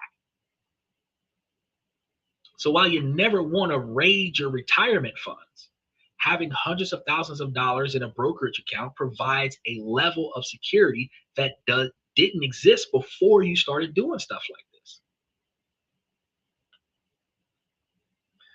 Because I had to have a wrist surgery last year due to pain that was serious, and it cost me over $10,000 out of pocket. Okay, so Steve, from the time your wrist started hurting until the time the bill was issued, how much time had elapsed? Then, from the time you started paying the bill until the time you paid off the bill, how much more time elapsed? Because you didn't give them $10,000 cash up front.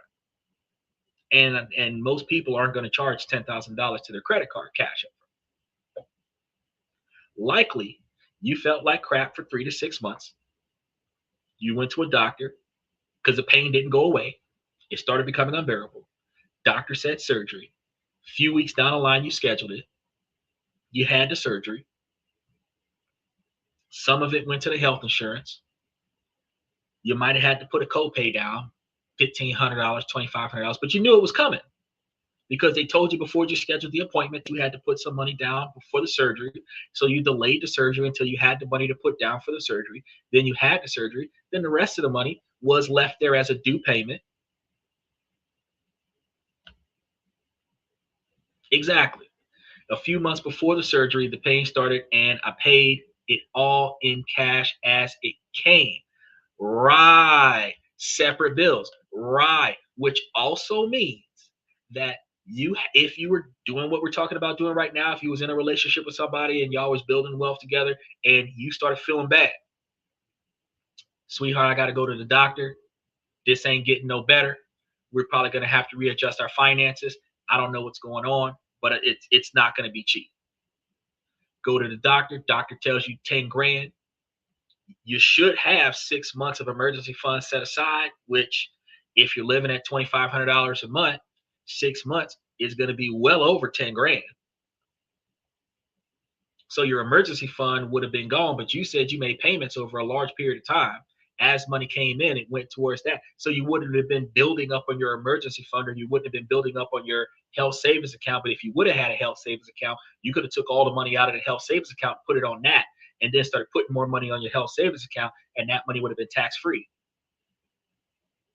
But the fact is that it was a one-time deal that did not ruin your life. And if you would have had all this extra money lying around, and it would not have ruined your investment opportunity. And if there were two of y'all in the household where y'all were living off of one income, $10,000 out of $40,000 worth of stock options, you didn't have to touch nothing. You could have just took the investment money and just put it on your hand and put the other 30 grand into the stock portfolio. Fact is, you still could have been well on your way to the $1 million status. We just never thought about it before today. The beauty of this system is that it builds financial strength by savings and investing so aggressively early on in your life. You aren't creating a fragile house of cards. You are building a financial fortress, one automatic transfer at a time. And that's not what people think about. And if this journey feels real good for you guys, if you guys are sitting here thinking about this, like, holy shit, going from broke to building $1 million future, if this is really resonating on you guys, the first thing you guys got to do is take the simple step of start learning more. The ideas that we've covered, which is budgeting, index funds, low income stock options, automating, transfer accounts, financing. These are all the building blocks of financial freedom. So if you guys found any of this information helpful, make sure that you guys hit that subscribe button. If you haven't already done so, hit the like button for today's show. If you're watching us from Twitter or Twitch, hit that follow button from over there, then hit the like button over there as well, because we break down these topics in a detailed fashion every day, every week. And for those of you that want to go deeper right now, I highly recommend that you guys go and look at what we got going on in that membership situation, because we have inspired so much of the philosophies from multimillionaire mindsets that it is a fantastic way for you guys to get set up, get your accounts together, build your lives, your financial independence.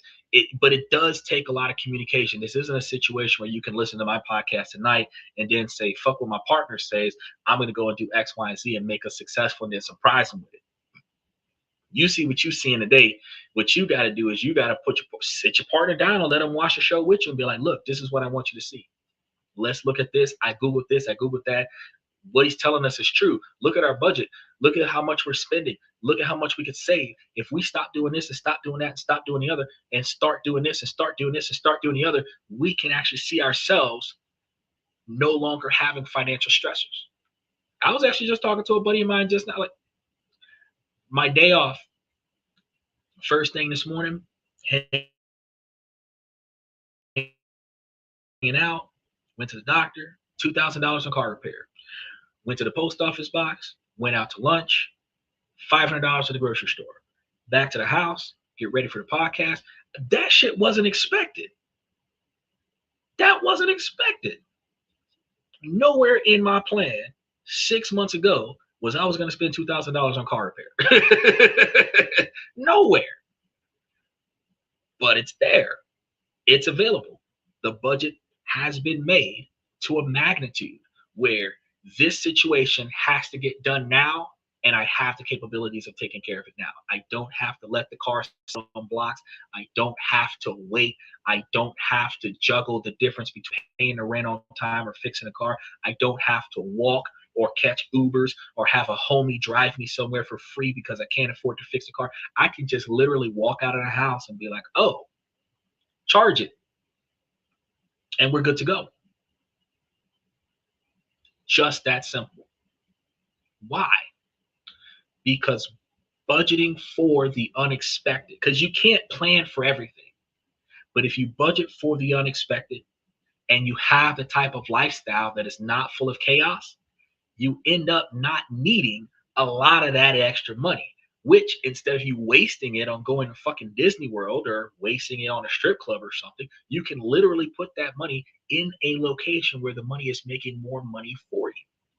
At the top of the show, the first 15, 20 minutes of every single show, I tell you guys about the dividend rotation strategy, about how to take your money and invest it into a stock, roll over the principal. So you're going to buy a stock today, hold it for tomorrow, sell the stock the day after that, buy another stock on Monday, hold it for till Wednesday, sell the stock on Friday.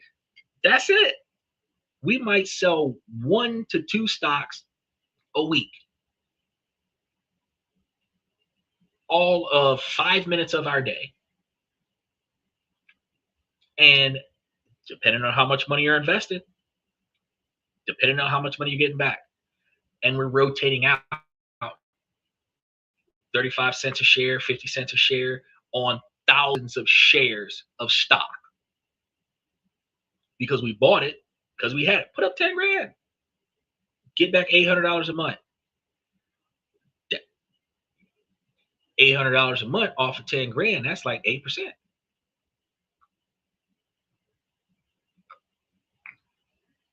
Ooh, right? Not thinking about that. But if you're getting that every month, though, you start making a lot of money. 10% of $10,000. When you invest $10,000, you get 10% return off $10,000 every month. That's $1,000 a month. You do that for 12 months.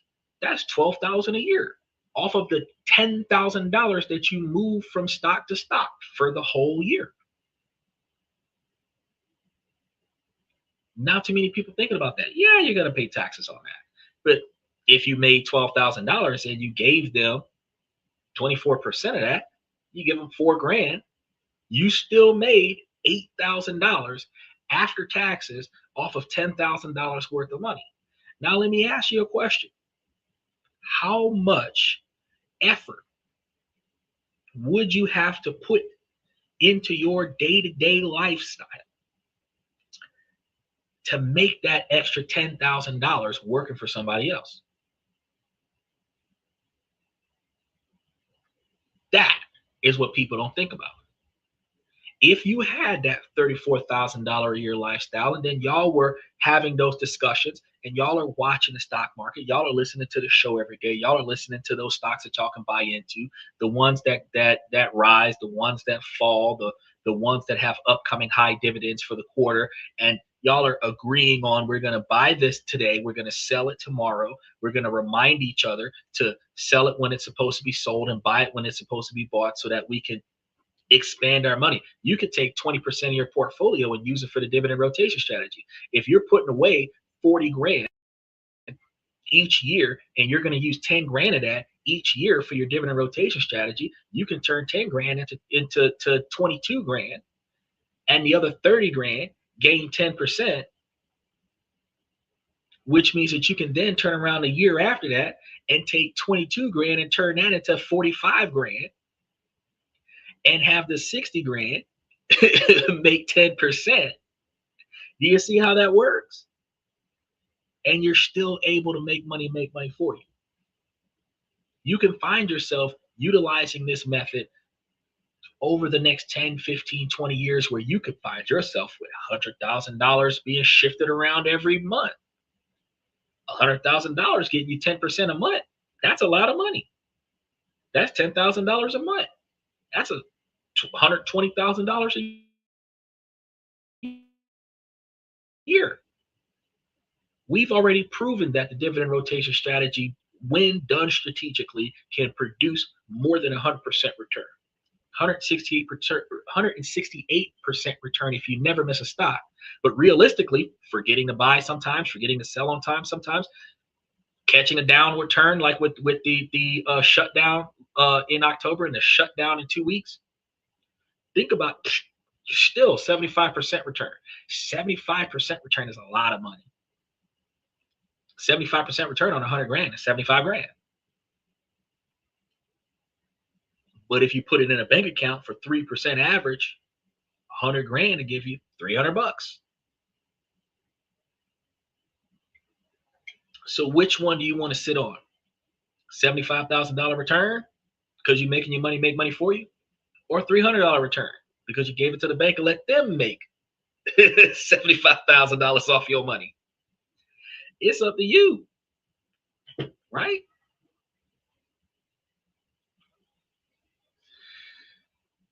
This statistical model is not a fantasy. It is a real world example of what is possible with simple math and steady discipline.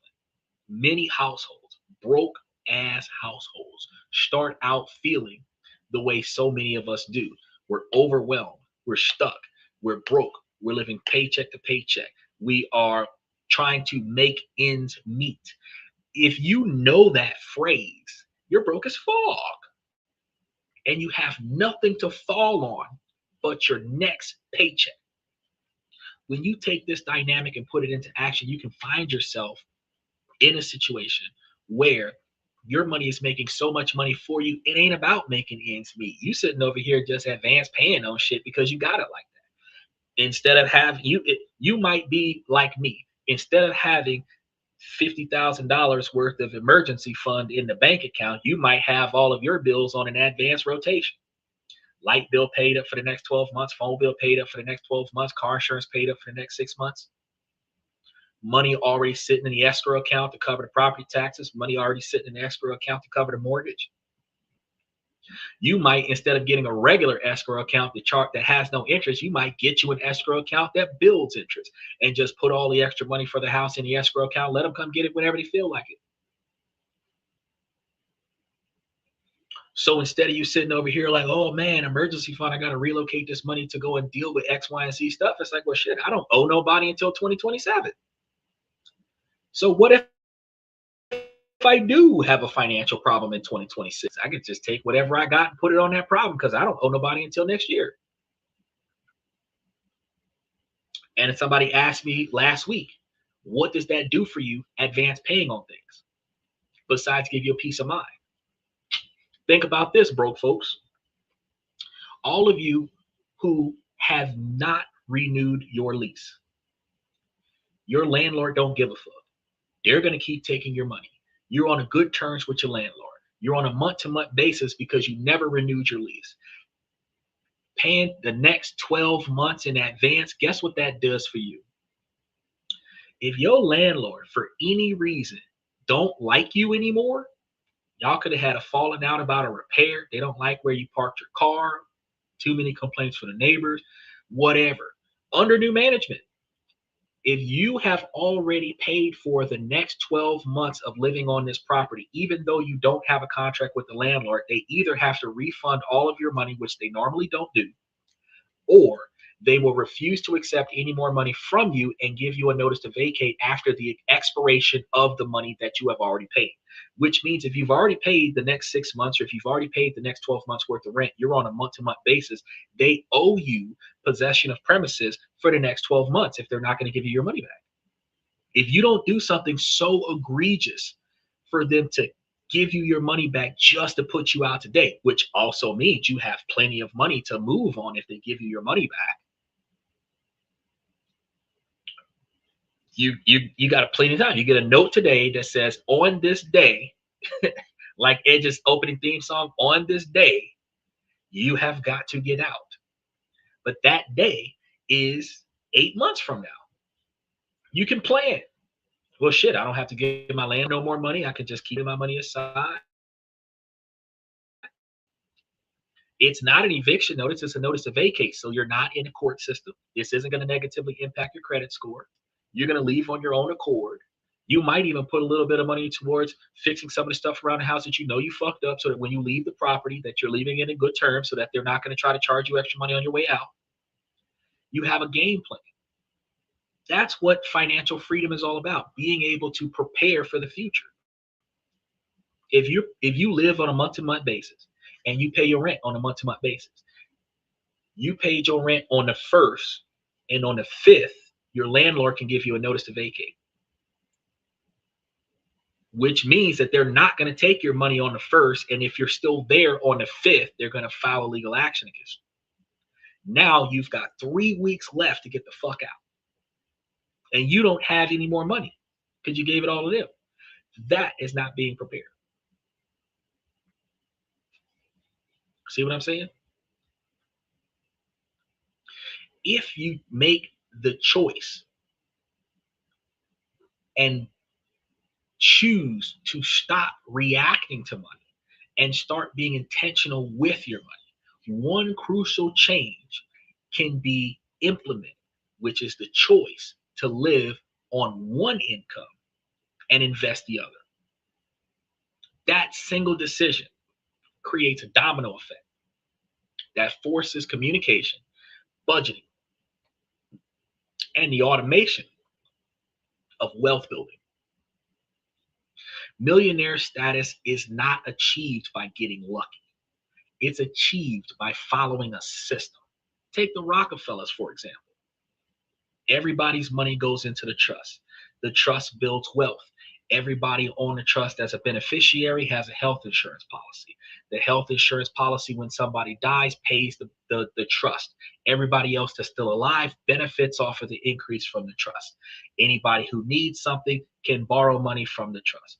Those individuals pay the money back to the trust. So now I don't have to fuck my credit score up by trying to beg money from the bank. Credit score stays high. Everybody already owns everything. When you need something, you buy it cash up front.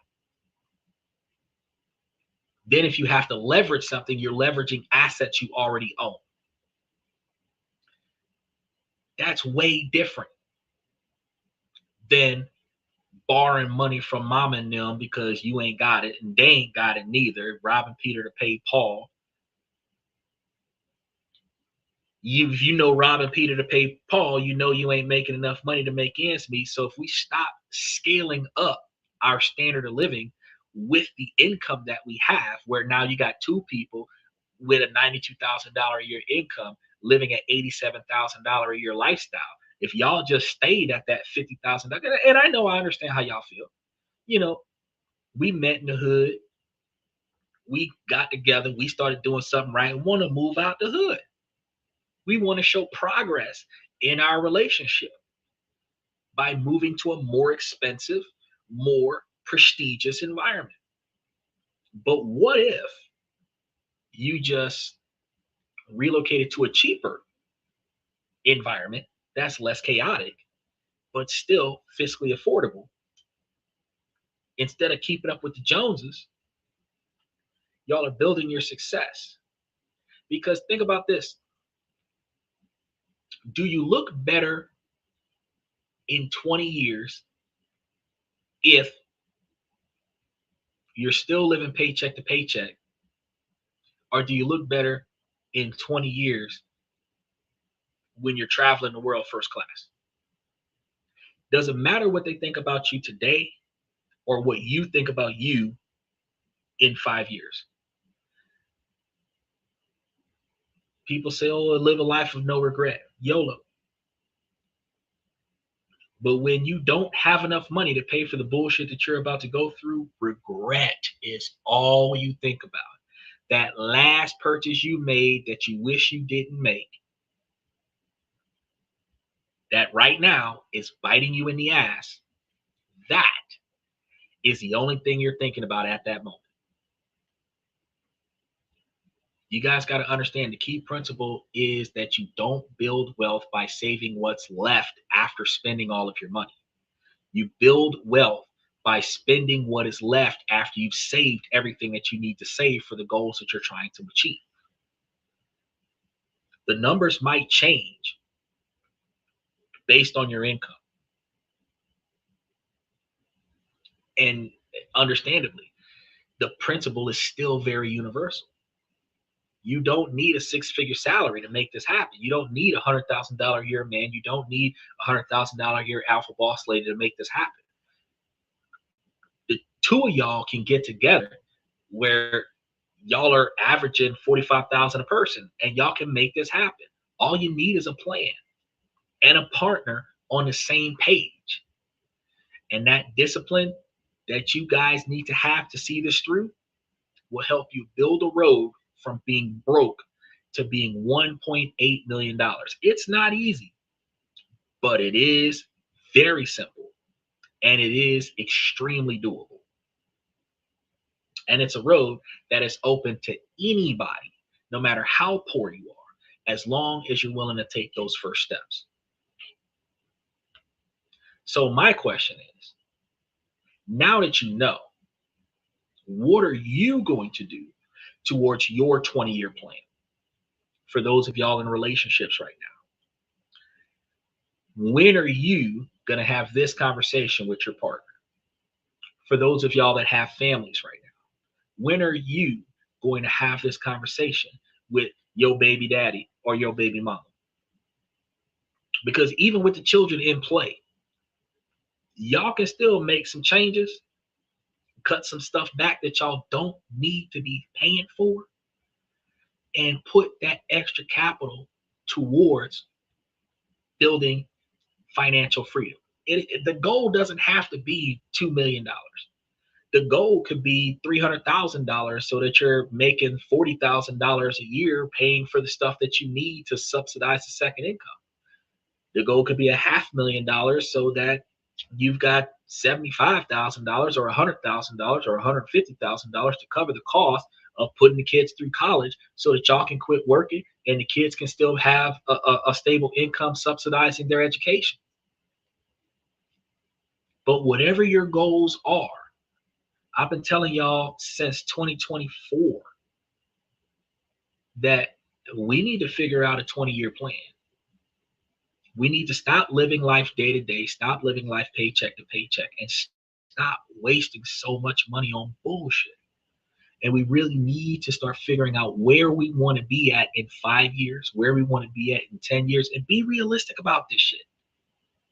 And then put every effort towards the financial discipline and positive decision making to make sure that you are not failing yourself, failing your future self. Because when you look back 10 years from now, 15 years from now, this podcast in different countries around the world, a lot of y'all are going to be like, hey man, I was one of your day ones. I'm going to tell you this right now. Anybody still watching this podcast 10 years from now, 15 years from now to tell me that you a day one fan, I'm going to ask you what your portfolio look like. I'm going to put you on the spot. What does your portfolio look like? What have you done in the last 10 years? You've been watching the show. Have you put any of my stuff into action? I know a lot of the folks that came to the show, Usman, Bayside, Steven from Twitter, Danny Steffen. A lot of y'all come through here. Instant change. Jesse, instant change. I know. And if you stick with it, that change will ride a wave that you will never forget. And the one thing that you're going to tell yourself 10, 15, 20 years from now is I did it all by myself. But if you really remember, it all started here. It started here where I changed the questions and y'all looked for the answers. And when you found those answers, you stuck with it. Self-made men don't make it on their own. The reason why they're self-made is because somebody else gave them an opportunity and they took advantage of it and they didn't give up on it. No self-made man is truly self-made. Somebody helped them get to where they needed to be. But their individual motivation kept them going until they made themselves a success. And they can't remember who gave them the initial idea, but they know that since that person is no longer here, they are the only person here still seeing it through. Might have been an idea on the table. Damn it, I made it a millionaire. So, with that being said, I'm just going to keep y'all with this one question, ladies. As long as the situation doesn't make sense, I'm going to keep asking you, ladies, to make it make sense. So, ladies, please make it make sense. And then, fellas, I give y'all this information to help y'all become higher value men. Truly, today's show should help y'all make yourselves higher value men. If y'all find females in y'all lives that is responsible with their shit, y'all should be able to go from being whatever you is today to millionaires. You have to change what you're focusing on. And if you pay attention to the things in your life that you do not like, and you put forth the effort to change that, and then navigate around the things in your life that you cannot change, you will find yourself a more satisfied person. And then, ladies, if y'all take y'all's effort and put it towards prioritizing your end goals, y'all ladies, y'all like to travel the world by declaration, because y'all not traveling the world, but by declaration. Why not build a relationship that will help you travel the world?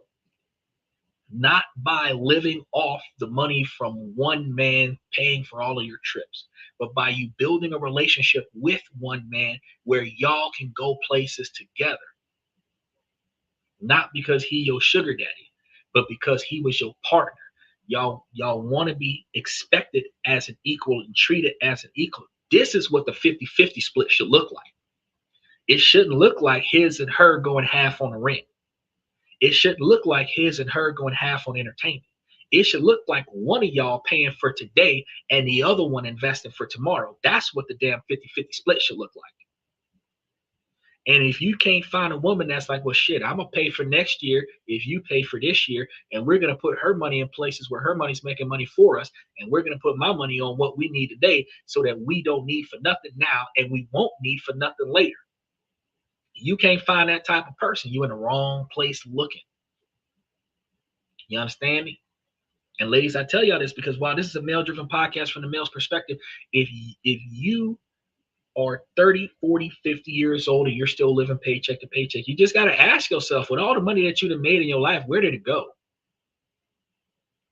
And especially for the ladies, with all the stuff that men buy for y'all and all the stuff that the men pay for y'all got a whole second income that subsidizes your attractiveness from 16 all the way to 40. So where did all that money go?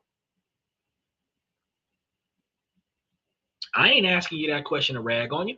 I'm asking you that question because if you did not think about it before today, you need to think about it today. You need to find a way to prioritize it. I'm not telling y'all to stop doing what y'all used to do. Y'all can OnlyFans it up. Y'all can Backpage it up. Y'all can make money doing whatever you want to do. But if you put the extra money you don't need in better places, the stuff you do in a day to get dollars, you ain't going to have to do in 5 years. You're not going to have to do that in 10, 15 years. Anything that you call a grind to make money, no matter how prestigious or degrading it may be, that grind that you got to do to make money, if you just put your money in a different location, you won't have to grind like that for the rest of your life. It ain't about you finding a man and depending on him. Ladies, y'all can be alpha boss ladies, but at the end of the day, you ain't got to grind as an alpha boss lady for 50 years.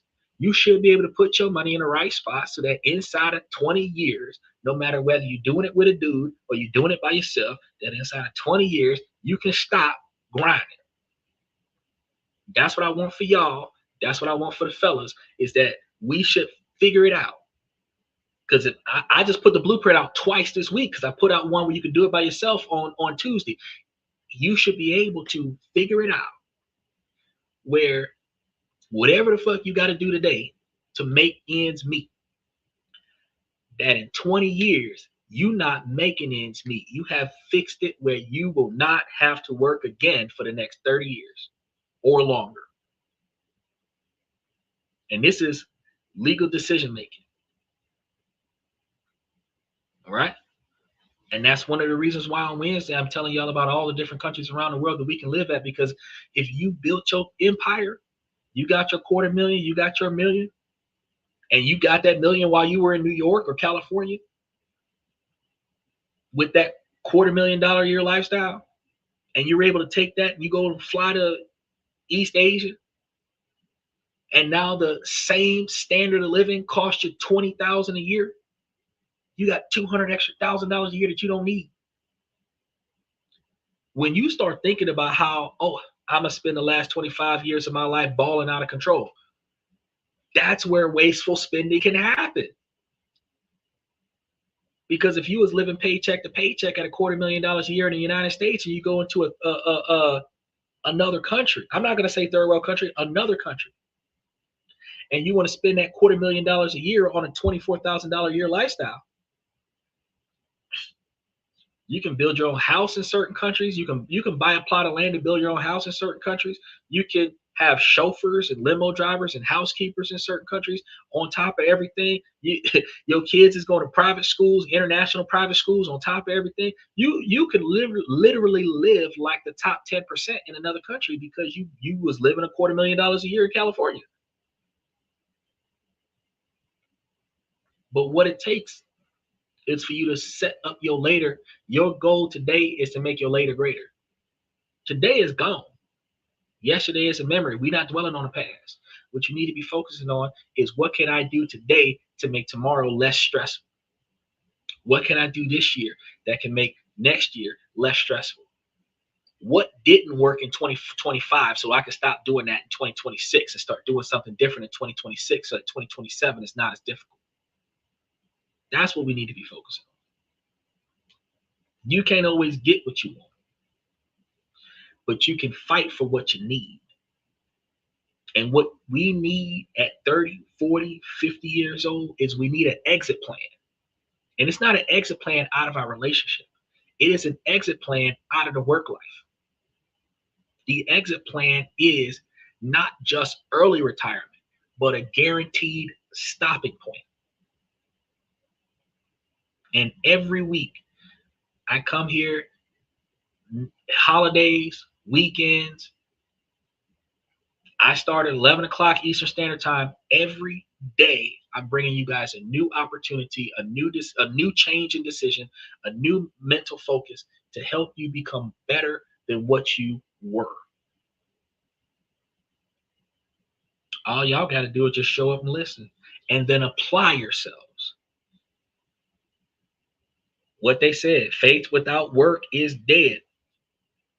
The thought, the ideology of being a better person someday, the ideology of things working out eventually, the ideology of we're not always going to be like this, comes from the proactive effort of changing what is to what you want it to be. So, last question I got for you tonight is, when the fuck are you going to get started doing that? All right. That's all I got for y'all for tonight. Thank y'all for coming to This and That. I'm your host, Xander, where we talk about this, that, and everything in between. And I'm going to see you guys tomorrow night.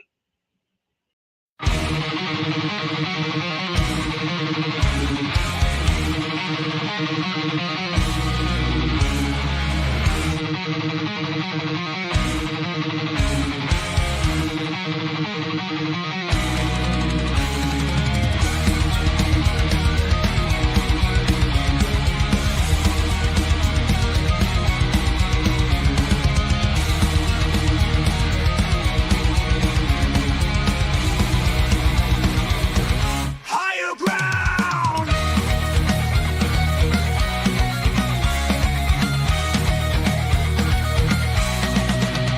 Used to chase validation, now I validate myself.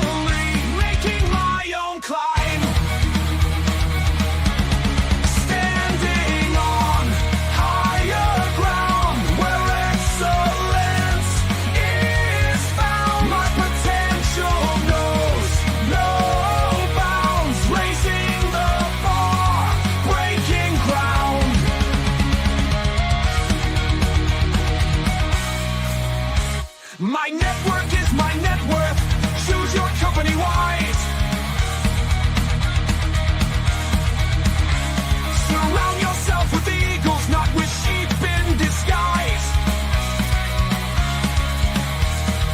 Every interaction is a reflection of my brand.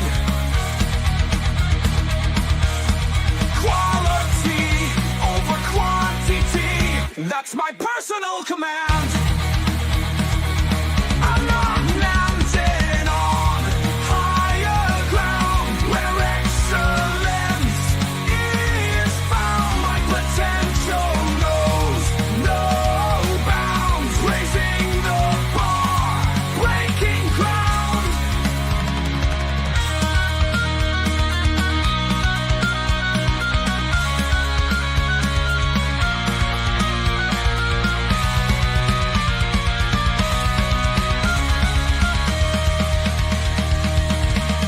I'm not just living, I'm manifesting my vision, cutting through limitations with surgical precision.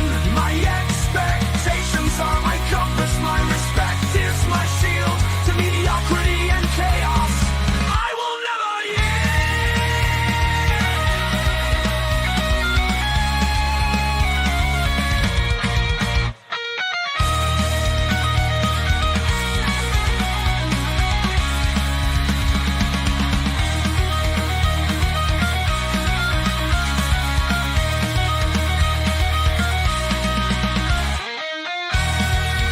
I'm not just living, I'm manifesting my vision, cutting through limitations with surgical precision. My expectations are my compass, my respect is my shield to mediocrity and chaos.